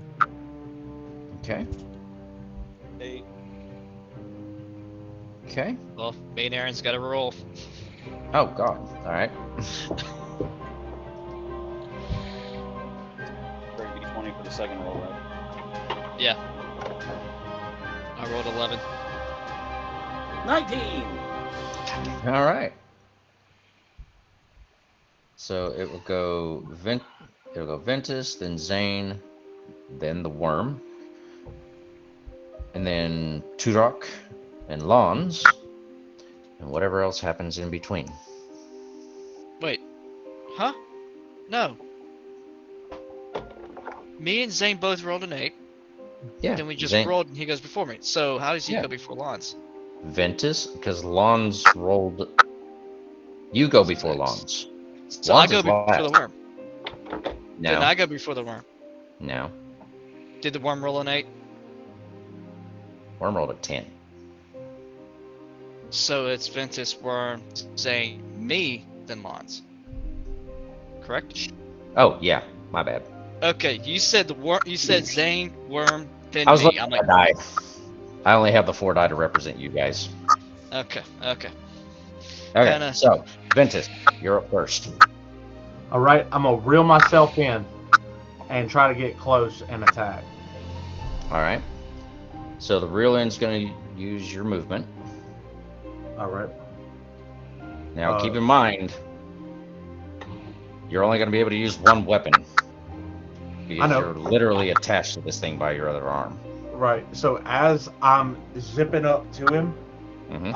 I pull my fire sword from my hip, and I'm Okay. coming up, and I want Turok to roll a perception check.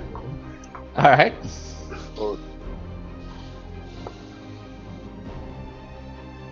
That's not gonna happen. Turok doesn't see it. It is, That wasn't It that one. What?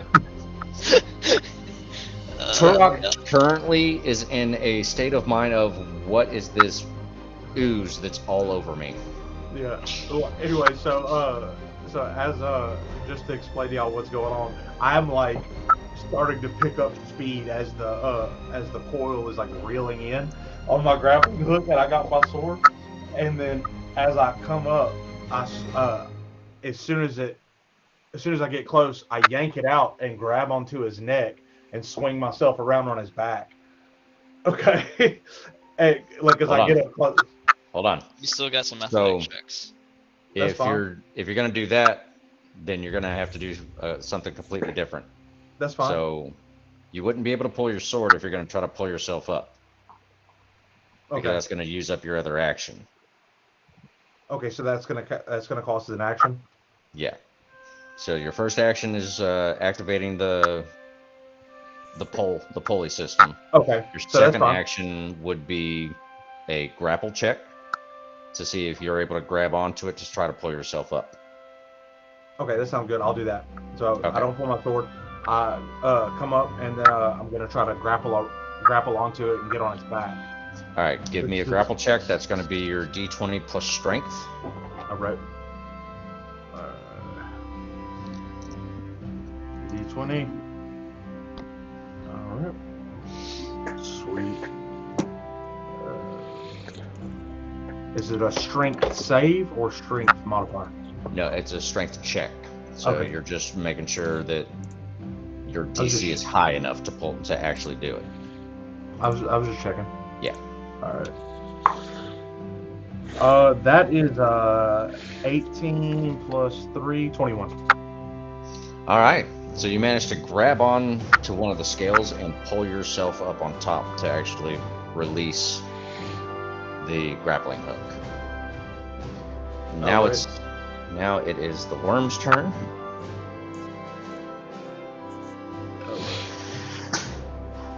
All right. And the worm. I love dragon types because they don't have to turn their bodies to face their prey. Oh fuck. Don't Brace yourselves. You rolled the nat 1? Yeah. On who? The worm. Okay. Who else would he be rolling for? Not us. I don't trust that. Hold on, I'm about to find out exactly what happens.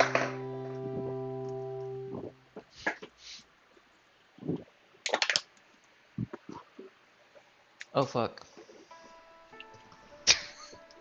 Oh fuck. Dude. Okay, so here's what happened. You guys are gonna need to roll a save. Joy. It yanked its head around to try to snap at Ventus and Nat 1'd. And in the process of, because of Nat 1'ing, it's snapping its head around, it threw its own balance off and kind of tumbled itself directly in front of the cannon that just fired and Nat 20'd. Huh. Okay, so what do I need to roll for this? Acrobatics? What are you doing? Okay. To try to avoid getting blasted by this fucking thing, because it's I gonna can't. do some damage. Is he still latched? It's Yeah. still behind Turok, right? I can't do nothing. You've got an option, you just haven't used it yet. Okay, so You're on its Okay. back. yeah, so he Are has you an jumping option. off? Well, I'm. Or So are I want to save Turok. That's my goal. Hold on. So are you falling off on purpose, pushing yourself off, or falling onto Turok with the hopes of grappling him and yanking him out of its grip? That I was gonna push off and try to do that, but yeah, that's fine. I'm gonna grab onto Turok and try to yank him out of the way.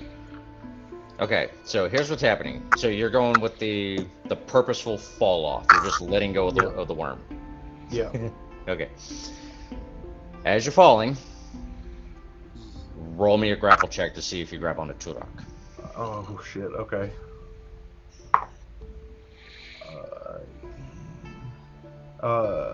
Grapple. That would be what? Athletics? Strength check. Strength? Oh, duh. So that is a 19. All right. So you grab onto Turok's armor as you're falling, free falling. Let me see. Yep. And you yank him out of the talons. And you guys are now in a free fall from 20 feet in the air. Okay. So if he's holding on to me, do I still have feather fall? Are you casting it?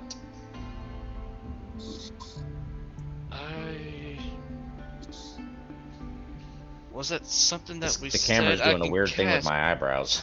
Yeah. Yeah, it looked like you were like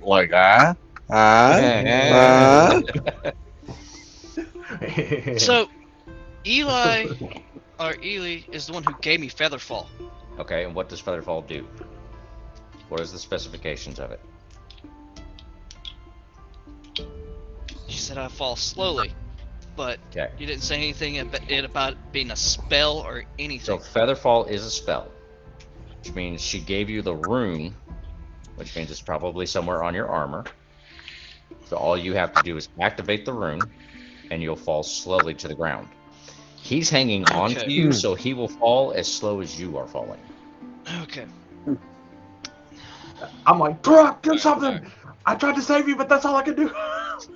You're Hold the on. dragon. Grow wings. Not that kind of dragon. You need to be right now. All I see is it was at this moment that he realized he fucked up. The shit I do for you, you stupid fuck. You better save my life.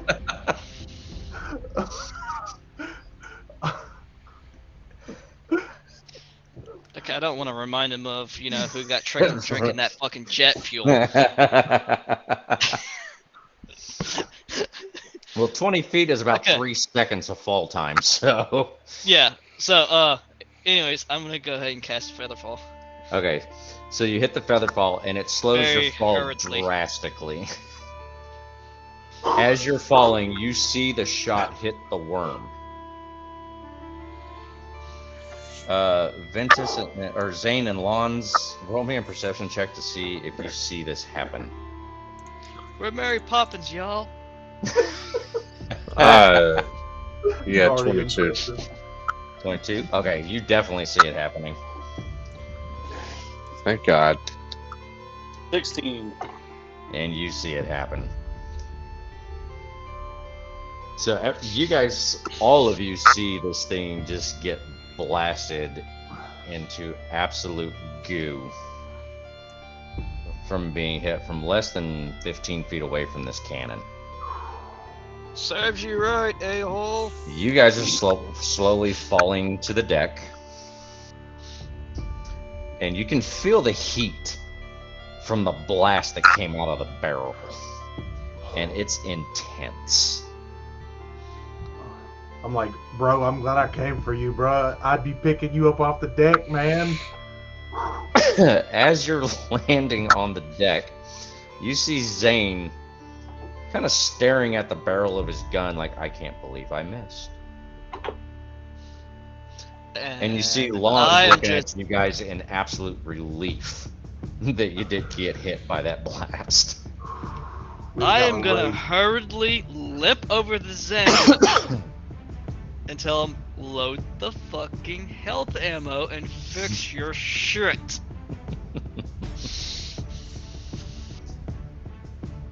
Nah. Oh, As I'm he gonna says leave a that- blood trail everywhere. As he says that, Tina lands next to you guys and says, "Hey, that was beautiful. You might want to get inside." And all you hear is just round after round leaving your That's gun. That's why Zane's gonna be like, nah. I'm gonna help Turok walk to the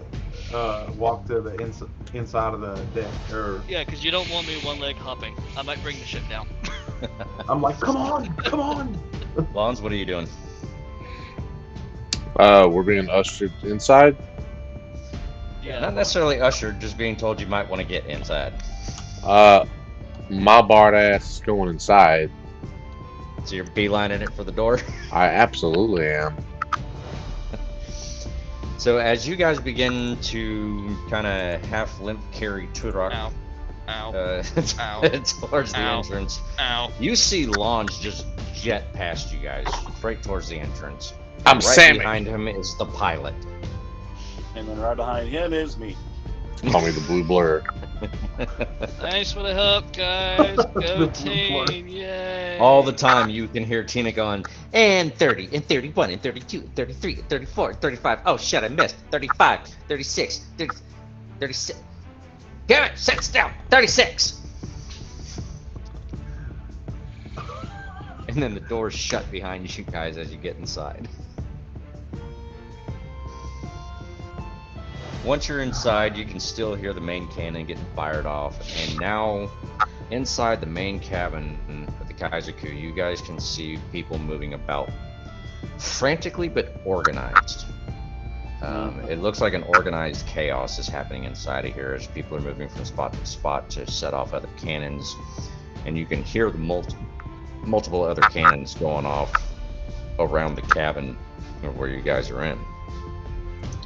The pilot kind of leans against the wall and slumps down to the ground, trying to catch his breath. And then you hear the door open again, and you hear thump, thump, thump, thump, thump, thump, thump.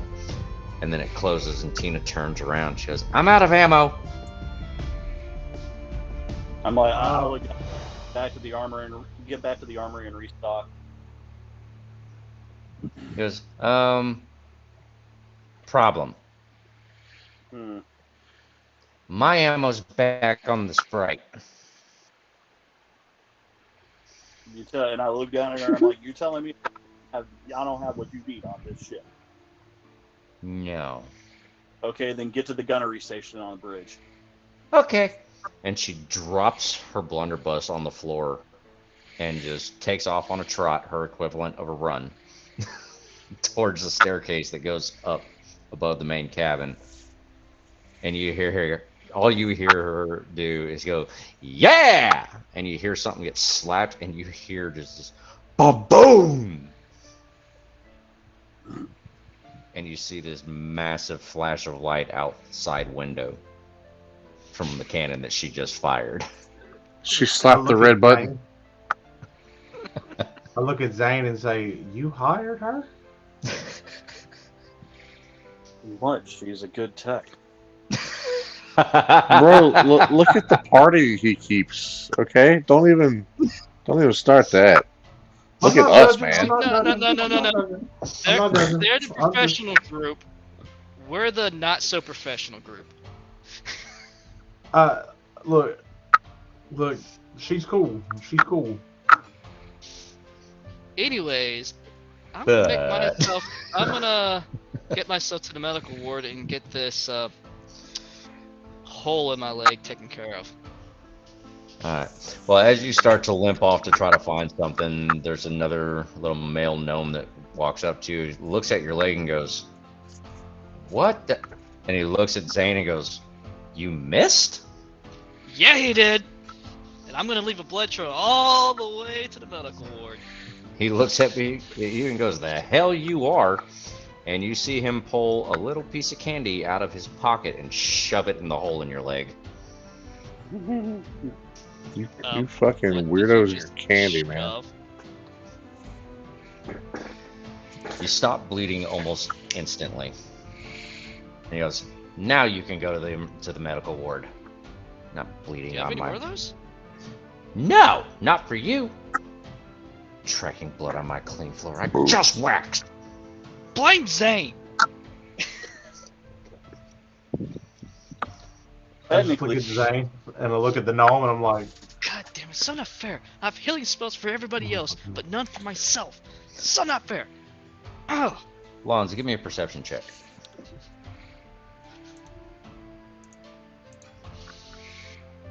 Be a 12. 12. As you see him run off, you catch out of just kind of off past him a little bit at one of the control panels. You see a glimpse of your sister. The hell?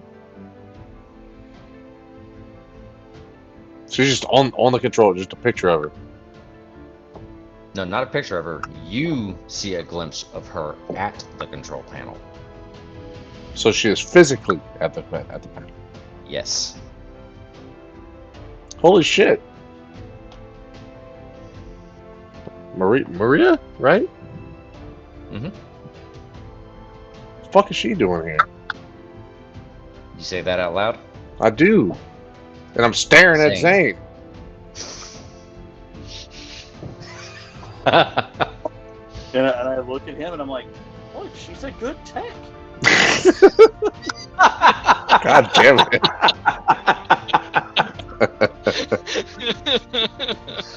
Wow. I hire the best people. He's one of the best people. Notice how he ain't paying us. I did notice. Well, he didn't exactly hire you guys. I'm sorry. Calling it on my paperwork. No, he more or less just looks back and he's like, "Wait, you guys are still here?" Yeah, pretty much. Oh, hey, you survived. How long y'all been here? Sorry, So upon the knowledge of your sister actually working for Zane, what do you do? I go up to her. I say, "Maria, what the hell? She looks up at you and goes, "Lons, what are you doing here?" Fighting for my fucking life." Well, that's kind of what we're all doing right now. We're just trying to keep this thing in the air before those things take out an engine. How long have you been working with Zane? Oh, since the academy. Huh. When she mentions that, during the year and a half that you spent with your family, you remember her talking to you about getting accepted into the academy and working directly under Zane for her technical abilities. And he helped her become a really good artificer herself. That's where she got most of her design ideas and everything from, so that she could be an armorsmith. You know, like your axe. You know. Yeah. Oh, I remember quite well. Speaking of, she looks down at the panel. You see her do a couple of things on the panel real quick, and then she looks back up and she goes, "How's that axe working out for you?" I tune it every day. I sharpen it every day. Thing does not leave my side. Oh, that's good to hear. I'm really glad that you're enjoying that thing. Obviously, it's done its job, because you're still breathing, you're still moving around, you still got all your limbs. You haven't hit yourself with it yet. Not yet. Never say never. Never say never. You better knock on wood. I'd start with the floor. Yeah. She says, "Well, how long are you going to be with us?" Man, I don't even know at this point. My life is pretty much in Zane's hand. I am terrified of heights. Oh, I am here against my will. Well, you do know where we're going, right? Not a clue. When he says that, she puts her hands on the unit in front of her, and she drops her head. She turns around, takes a really deep breath. "Zane, you haven't told them where we're going? And you brought them here?" I look at her, I'm like, I thought it was clear. We're going to the evening stream. And I'm like, that was what the whole damn thing was for. That's why we're on this fucking ship. I don't think they realized that was what this was for. They don't even know that this ship actually moves. That's out of game, by the way. They don't even know that this ship actually moves. It is a flying fortress, people. Flying is kind of in its fucking title. Yeah, flying, floating. but it doesn't say autonomous fortress. You piece of fuck. Jesus. You're not the only one smart around here. So she looks back at Lon and she goes, "Well, we're going to the Eden String, so I'm assuming since you guys are here, you're here for the journey. So just a heads up, you're gonna see some weird stuff when we get there. Nothing like back home."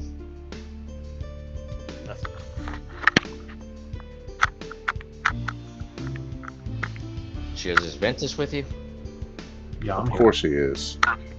Where's he at? You can't hear the whining from here? No.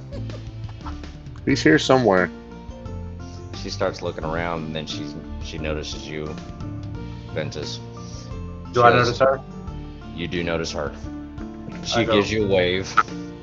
She goes, "I don't have any salmon."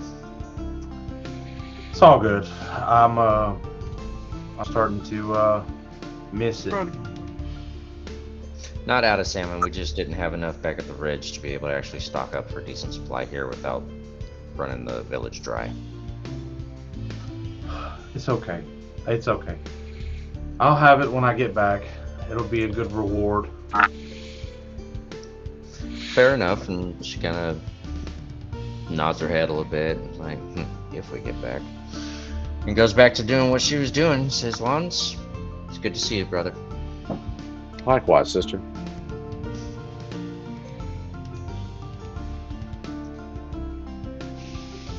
He's saying Lon, go your over sister- some consoles. I'm about to crank this shit up.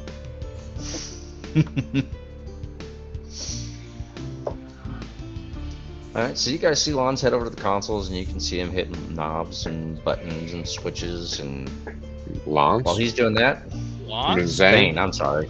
You don't want me touching buttons and No, switches. no, I don't want Lons touching buttons. I Let's meant see, Zane, where's I'm the looking at- down button? I'm looking at Lons and I'm thinking of what Zane's doing. What I meant to say was, Zane's doing that. Lons, what are you doing? I am going to find the nearest seat and sit and rethink all my life decisions. Well, the nearest seat happens to be a bench that's against the wall where the pilot has slumped up against to catch his breath. Excellent. That's where my ass goes. All right. He sees you sit down and he looks up at you and goes, "That's the first time I've ever been inside that bubble." Really? Yeah. I didn't even know if it actually worked. Well, that's terrifying.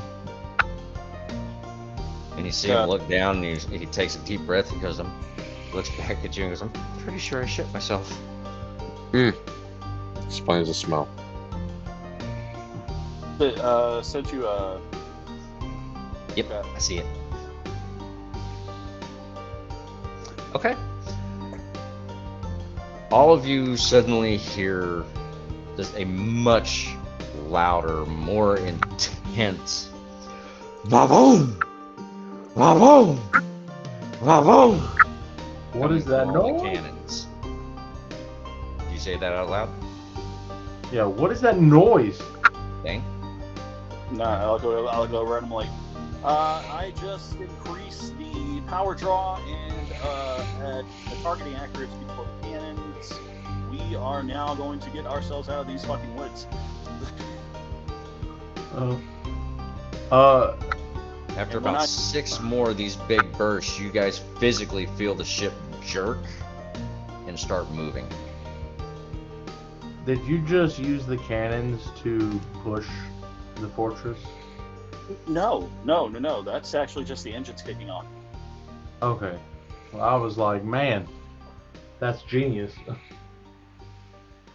No, I mean it's just gonna be we're about moving but we're gonna be moving while we're firing. I think that's a pretty good idea. Good idea. Alright. Turak, you have made it to the med bay. You're not bleeding. I was about to message you. No, he's not going to the med bay anymore. Since Oh, he's not? The bleeding Okay. stopped. Since the bleeding stopped and everything, he was just like, okay, well, that's taken care of. I guess I'll go get some ale and food. Okay. So I'm gonna go wander around, see if I can find a kitchen.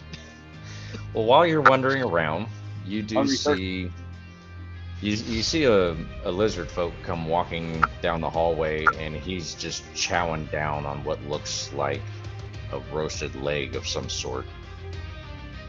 And he stops and looks at you, and he looks down at the leg, and he looks back at you. He looks back at the leg. Where'd you get that? I would love some right now. He looks at you and takes a huge bite out of it and just waves it like, "Follow me." Let's go.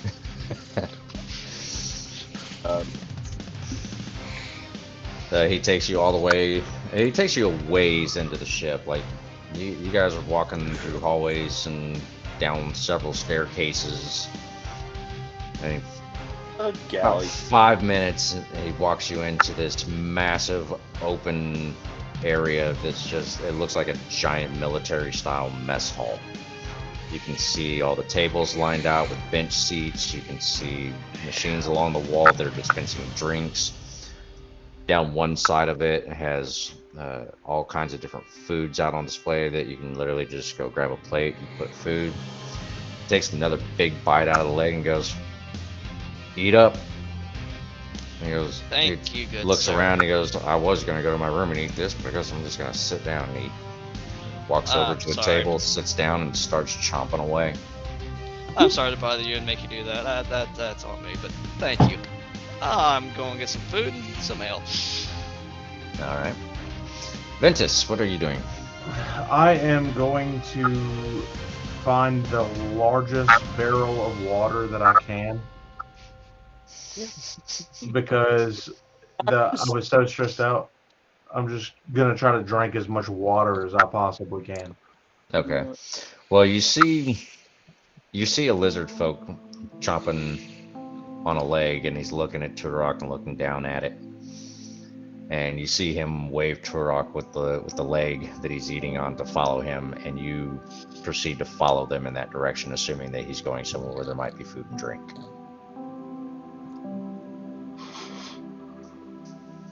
So eventually, you guys end up. I just start following you.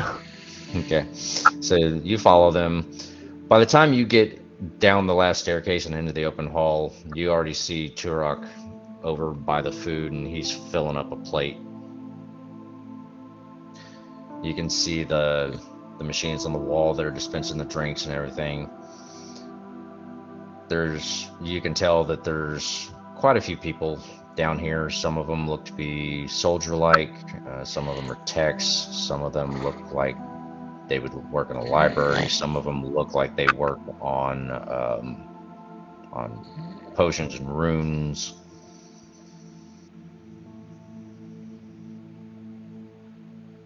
So upon seeing this, what do you do?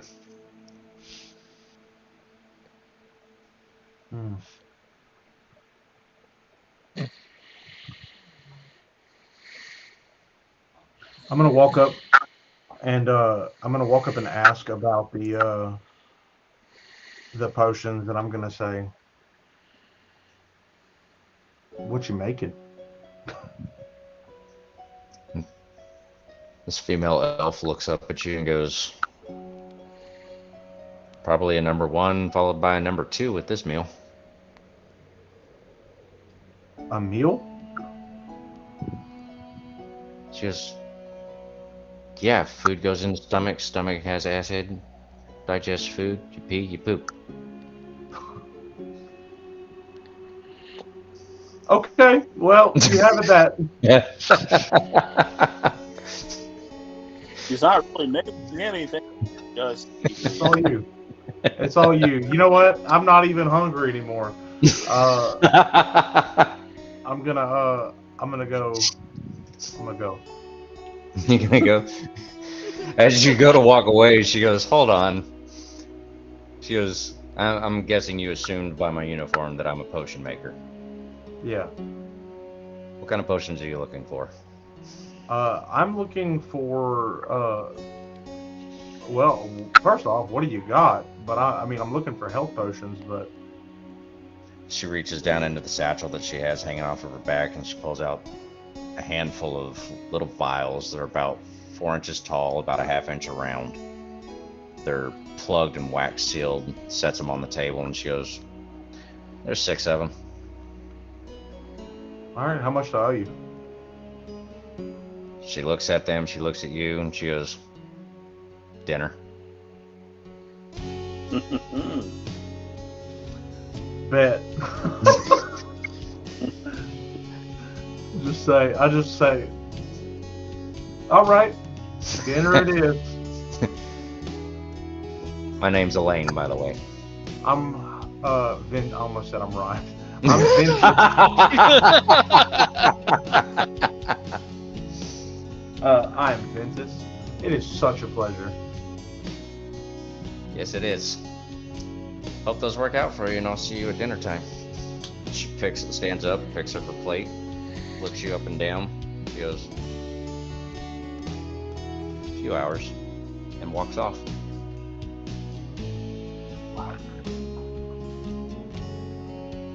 So I look around. I want to see if anybody is like noticed anything that just happened. As you're looking around, you see a dwarf that was sitting on a table kind of off to your left, and he's looking at you and he's just grinning ear to ear. You didn't.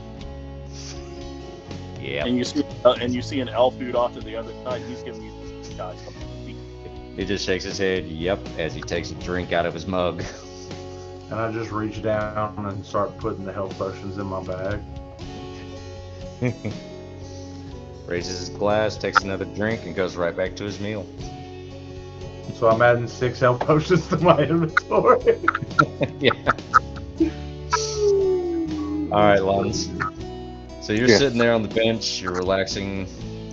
What are you doing? Are you going to continue sitting there rethinking your life choices? I am. Still. Still. Alright, Zane, you've gotten the ship moving. The gunshots from the cannons have finally subsided. They've cleared out a vast majority of the drakes. What are you doing at this point? I'm breathing a sigh of relief as I'm finally realizing that we've taken care of the freaking trace. And I'm here and I'm starting to look around and I'm looking for Tom. For Tom. Alright. As you're looking around, you see Tom come from underneath the main deck. You see him coming up the staircase. And he looks right at you. He's like, Corp, you're early. And I'm like, well, yeah, we had to get here pretty quick. Yeah, so the cannons worked? Yeah, they're all doing pretty well. Good. Did you guys get a chance to test out the bubble by chance? And I look over where Bagby was. I'm like, yeah, you can say that. And he looks over at Magby and he goes, oh, it worked. He shit himself, didn't he? A little bit. Yeah. Well, I'm glad they worked. It's kind of a last minute fix. Last week? Yep, that sounds about like our fucking luck on this. Well, we had a power cell drain that wasn't allowing them to actually activate, and literally just before those things showed up, we used the last little bit of the hydrogel that you made to keep them charged to boost the power, and thankfully it worked. Close the circuits, right? Yeah. Okay. Well, that's good. Any engineering concerns I need to be worried about, or? Well, Elaine's going around pretending to be a potion maker again. Aside from that, no. Okay. Everything else is in tip-top shape, running properly. Everything was brought from beta site to here that I requested. Yes, sir. Okay, good. Including the prototype. Awesome. Need that. And I actually kind of look over at the other guys. I'm like, Well, the only other one up there with you still is Lawns. I'm looking at Lawns. I'm like, well, I need to get to the lab.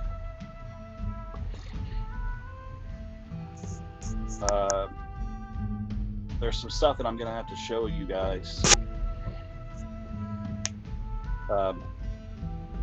I guess I'll comp for the other guys here in a second. I actually go over to the console and I activate the intercom system. And I just do an all general call, and I'm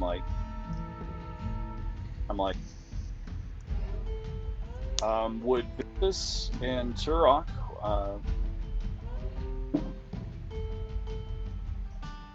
would you please come back to the bridge as soon as possible. Then and Turok back to the bridge. Alright, Ventus, Turok, you both hear this over the intercoms. I'm still chowing down. I look And around. I'm pretty from sure my, at this point I'm going back for my third plate. Yeah. what was that girl's name? Elaine, you said? Elaine. I look around for Elaine, and I'm like, and then I head back to the bridge. I was like, And then I look down at Lons. I'm like, so, you want to see something cool?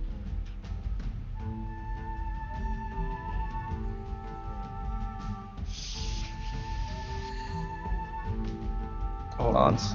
let me hit him with the bard is not amused. Apparently not. Lons, can you hear us? Hey, Lons. Yep. Come on, dude. Alright, Zane, ask him again. Kind of. And I'm like, hey, you want to see something cool? I do. I absolutely do. Yeah. As soon as the other two get here, we'll get in my lab real quick. Alright, well, after a few minutes, Ventus shows up and Turok shows up right behind him with a fourth plate of food. Still chowing down. Dude, how much are you gonna? You know what? Never mind. He's a big boy now. Yeah, been bulking up, okay? Yeah, I need more that's why I stopped saying anything. I was like, I don't even. Never And mind. what? I So mean, Zane, what? Alright, Zane, they're all yours. And I'm like, What's this about? Ah, well, good grief. I mean, hopefully we can beat your fucking ass. I told you I was hungry on the Sprite. Anyway, I might Zane, have to get Come another on. job. you've gathered us here today. Right. Yeah. Well, I'm gonna bring you guys with me. We're gonna exit off to the right side of the bridge and go around. We're kind of going out. We're going to be back outside on one of the little outside observation decks that are right there off the bridge. And so we're back out in the clouds. The clouds are kind of cascading over the deck there and all that stuff. And then I'm like, okay. And I'm like, just follow me real quick. And so I hook a left, and there's another set of double doors. And I'm bringing us back inside. Just before you guys go through those double doors, Lons, give me a perception check real quick.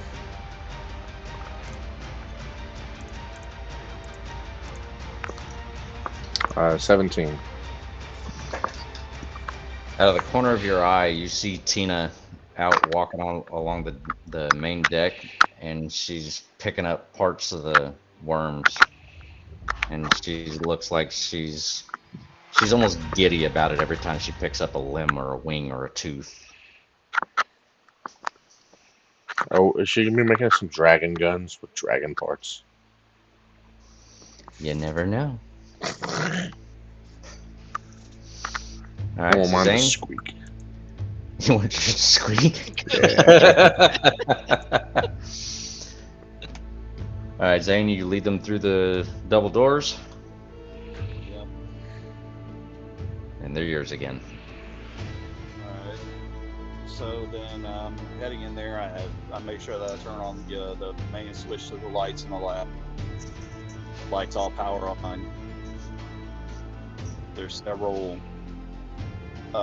different stations, lab stations around. A couple of screens off to the side there that you guys have probably never really even seen this tech before, but there's technical readouts going all up and down it. And like you can see it in runic language and other languages that you don't even possibly know.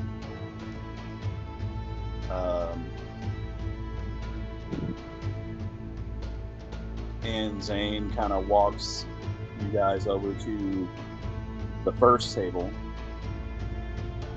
and the first table has on it several what looked to be like small banded devices.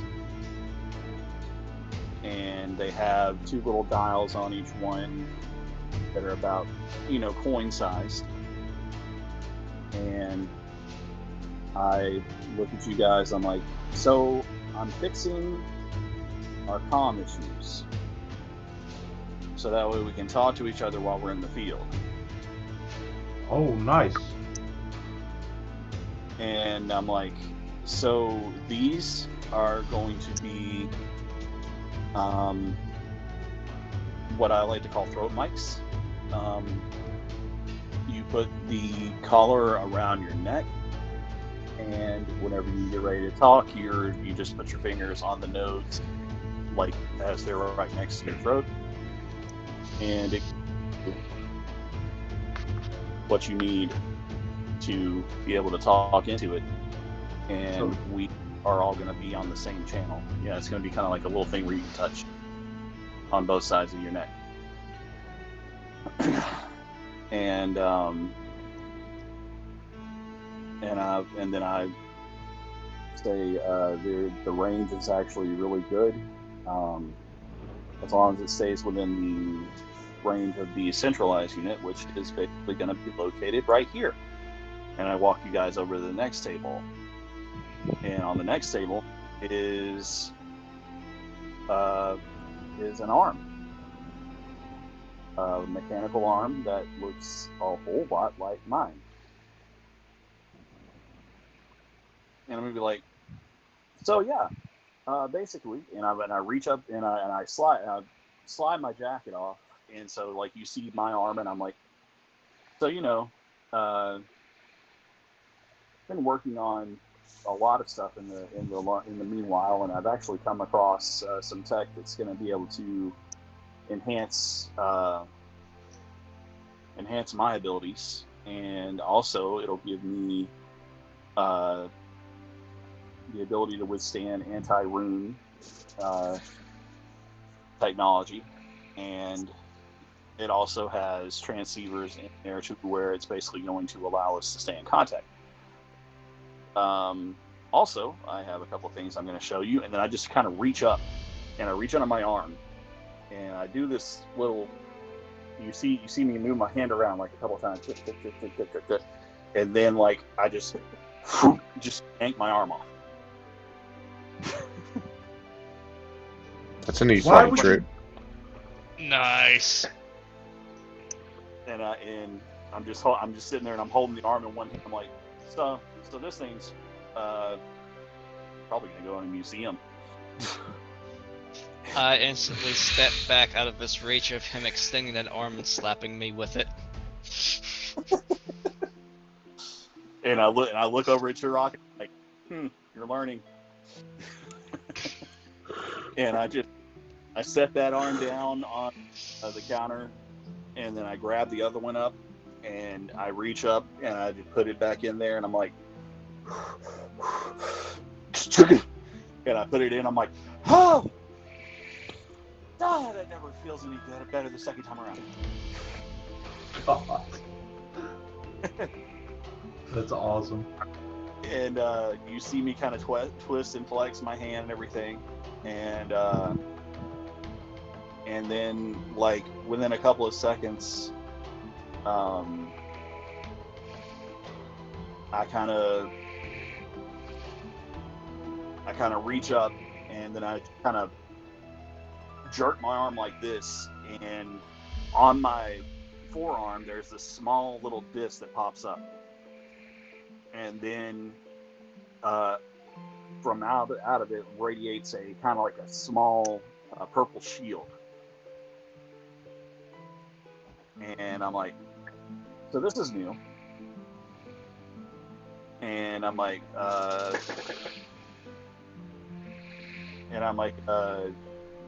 Ventus, go ahead and try and attack. Okay. So what I do is I It's a good thing I already have dinner. put my hands up, and I bounce back and forth for a sec, and then I dash in and try to hit him as hard as I can, and I just swing at him. All right. Do I need to make a roll? Yeah, let's go ahead and let's roll it out. We gotta beat him. Okay, what am I rolling? DC to hit, or am I rolling? You're rolling to see if you hit me. Okay. What is your AC? 18.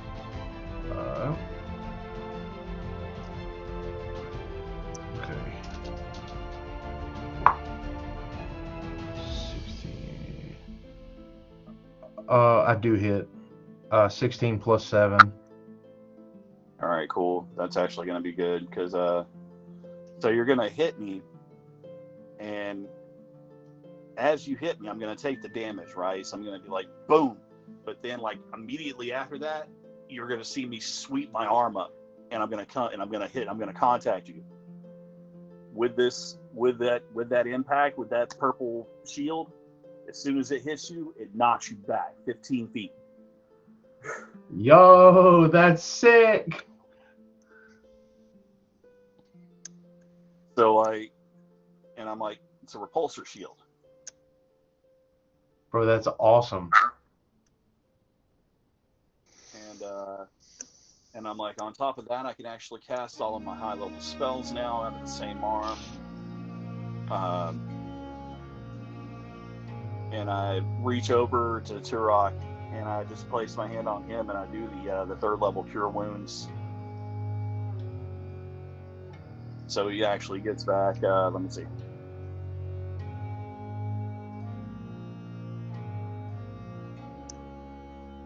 Say that one more time. I do the third level cure wounds, Turok.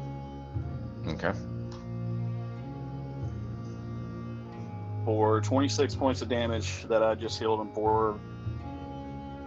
Not quite how many that he lost, but hey. Gets me to 86 out of 124. And you did 39 of that. Okay. I'm trying. Is it bad that I prefer you shoot me with the healing bullets? Just seems more fun that way. I mean, at the and so I was like, I'm like, oh, that reminds me. And I'm like, I walk you guys over to another table, and I'm like, so Stain has been a really good weapon for me. But I felt that whenever we were going to the evening stream, that I needed to be ready to be prepared for what was coming next. And so I open up a case that's on the table. It's a nice black little suitcase looking, a briefcase looking thing. And as I open it up, there's this beautiful ebony handled revolver that's in there, and it's bigger, has a longer barrel. Actually, it has a dual vertical barrel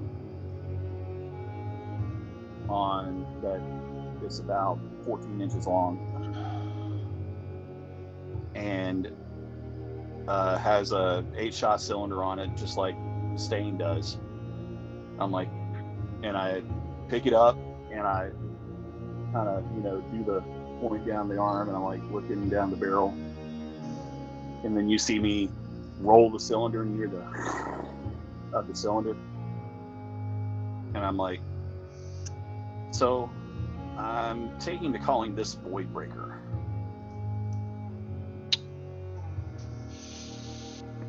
Beautiful black chrome all the way up and down the barrel.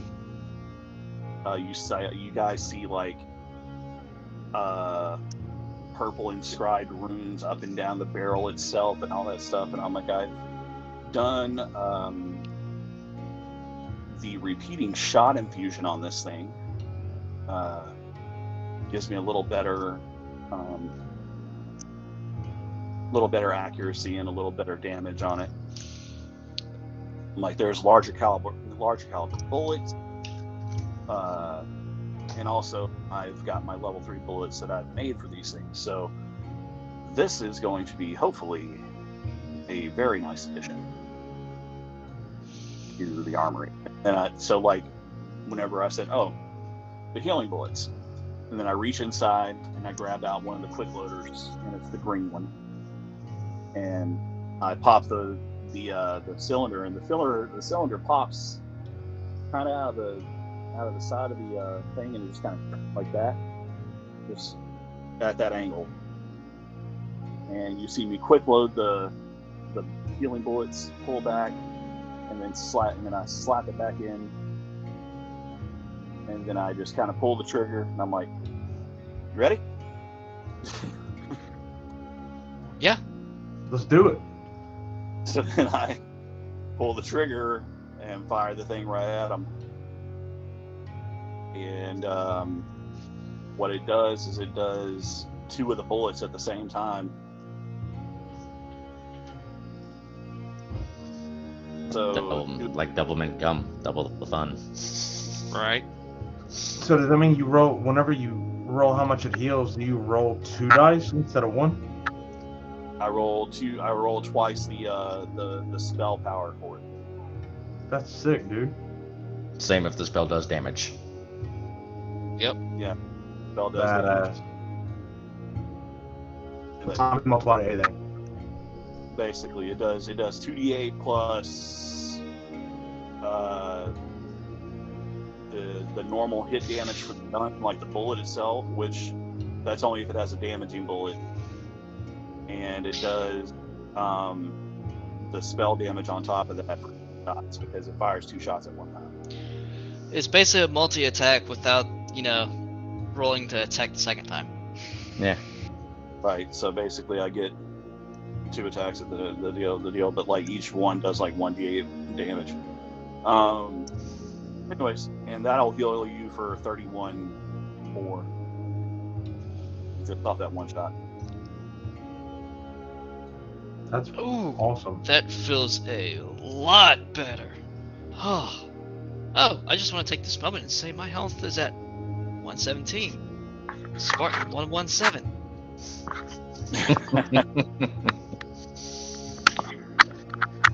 Alright. Well, after Zane has given you guys this tour, yes, no, we're not going off on Halo right now. I wasn't going to. I was going to be like, speaking of the slab, can you finally install the lightning rune on my lance? Well, good timing on that, because Work Tom walks in and walks up to you, Zane, and says, "Hey, I've got that plate piece for that armor that you were talking about." That's awesome. His lightning rune for his armor. Oh, okay. Yeah, so by the way... Or for his lance, I'm sorry. Yeah. By the way, this thing is what I'm going to affix to the damn lance. So give it here. Now give it here, damn it. Okay. I think I'm dreaming because this is actually freaking happening. Been talking about this since season 1. Yeah, Yep. it's like almost 2 years now. Also, a crazy little thought. Just thought about it. My dagger has come back to me because the rune. What if I could do that with the lance too? Oh, you want a returning rune on it? Yeah. Because I do plan on activating the lightning rune, throwing the lance. Oh, okay. I can probably do that. Awesome. Depending on accessories. I didn't quite hear that. Depending on what I say. Yeah. Give me a D100 roll. Me or him? You. Good, because my rolls have not been great. It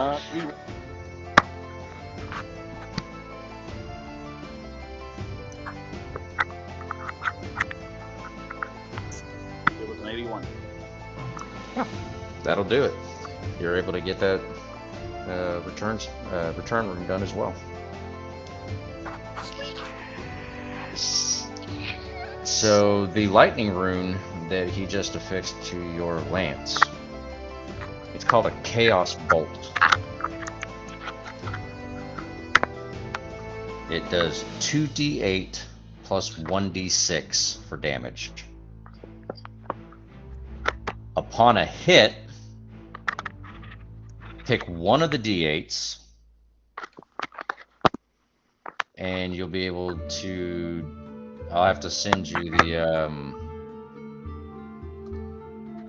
Actually, no. You won't be picking a d8. I read that wrong. It's going to do 2d8 plus 1d6 for damage of lightning damage.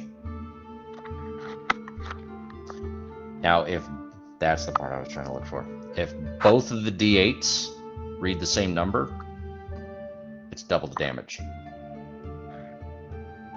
So, for example, let's say you roll 2 6s on it, it's going to be 24 instead of 12.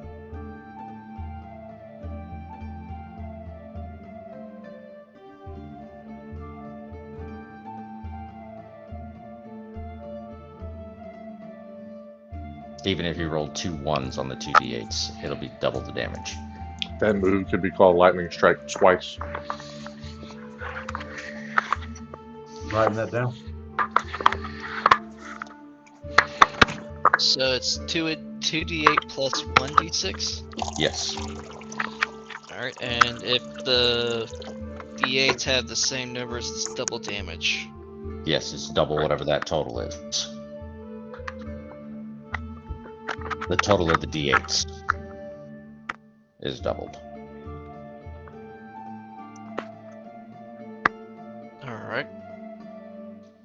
You said it was Chaos Bolt, correct? Chaos Bolt, yes. Now, what Chaos Bolt is, there is a chance, and this is going to be based off of a separate roll. This is something that I'm doing. This is a homebrew portion of it. I'll be right back. Okay. Depending on what your roll is, it could change it from being lightning damage to something else.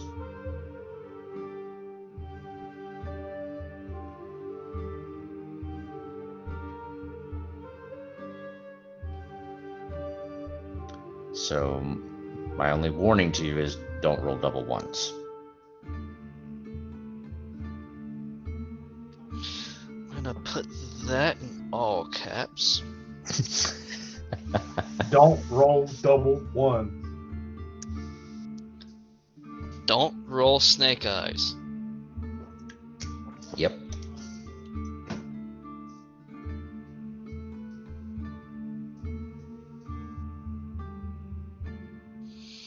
And when would I have to roll that? Whenever I tell you. Okay. Alright. Thus the chaos part. Agreed.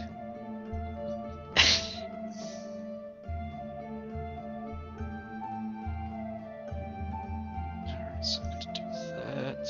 Basically, whenever you're rolling and you tell me you're using Chaos Bolt, I'm going to roll on my end to determine whether or not you're going to have to change the damage type. Or, you know, whether it's still going to be lightning or not, or if it's going to be something else. Okay.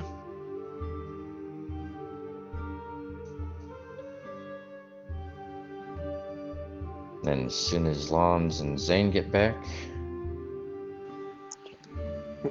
we'll go over this next little bit. I don't know where Zane went. Yeah, I don't know where he went either. I know he said he'd be right back. Probably had to step away for a second. Oh, there he is.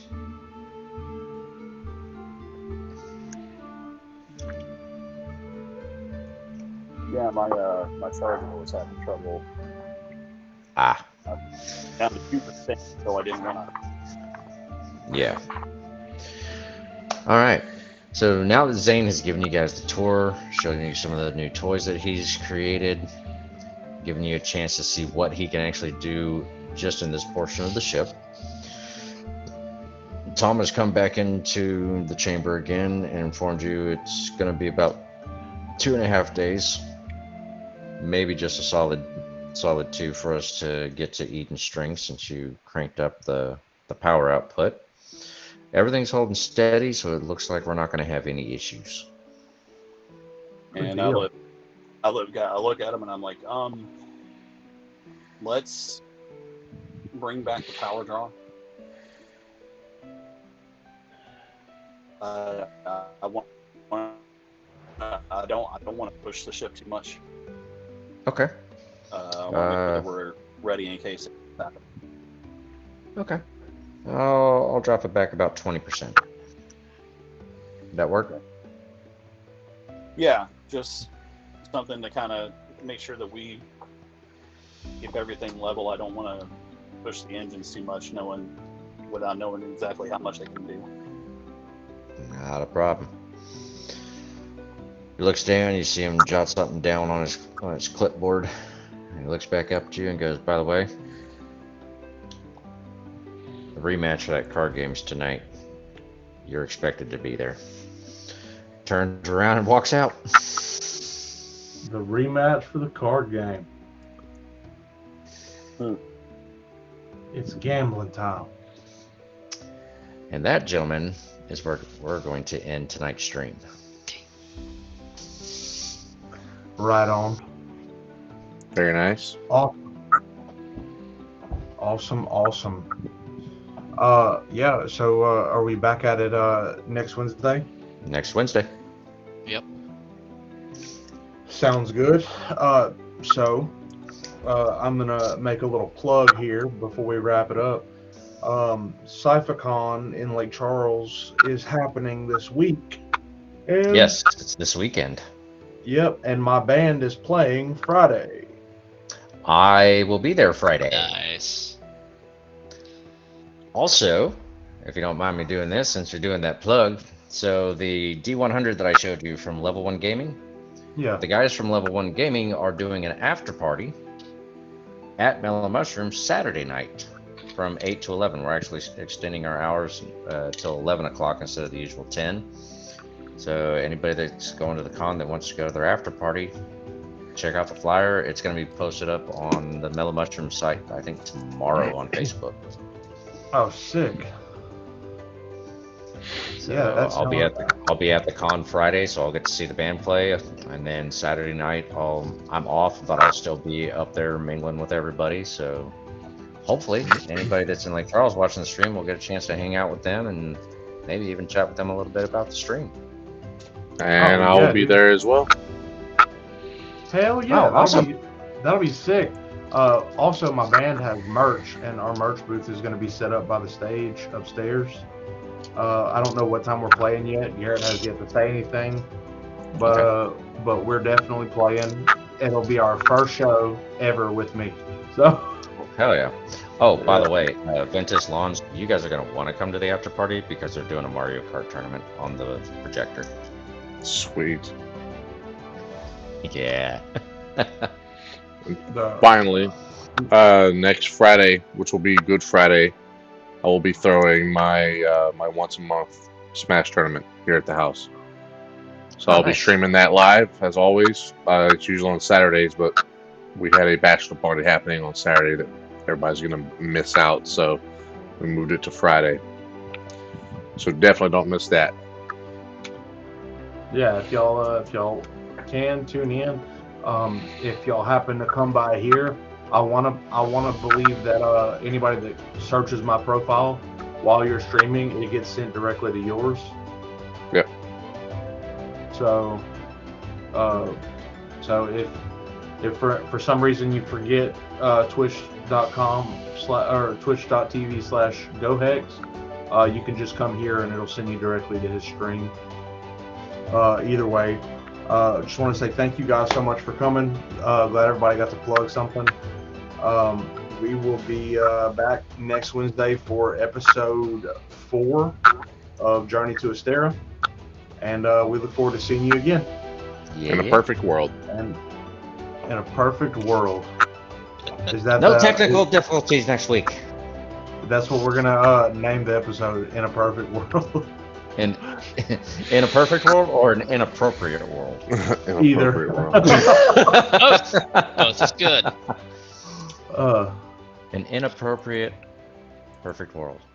That sounds good. A perfectly inappropriate world. That's more Again, accurate. the barn is Yeah, not accurate. amused. Hold on, I'm clicking it. Is he ever? The Bard is not amused. Make a face.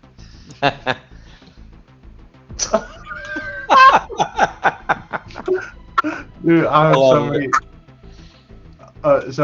Is anybody have the stream pulled up? Yeah. Did you see it? Yeah. So funny, bro.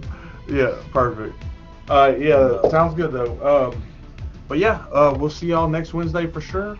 Also, I might go live Friday sometime before the show, just to talk a little shit. Not playing any games or nothing, just to get y'all on here and try to get y'all hyped up, man. I'm super excited.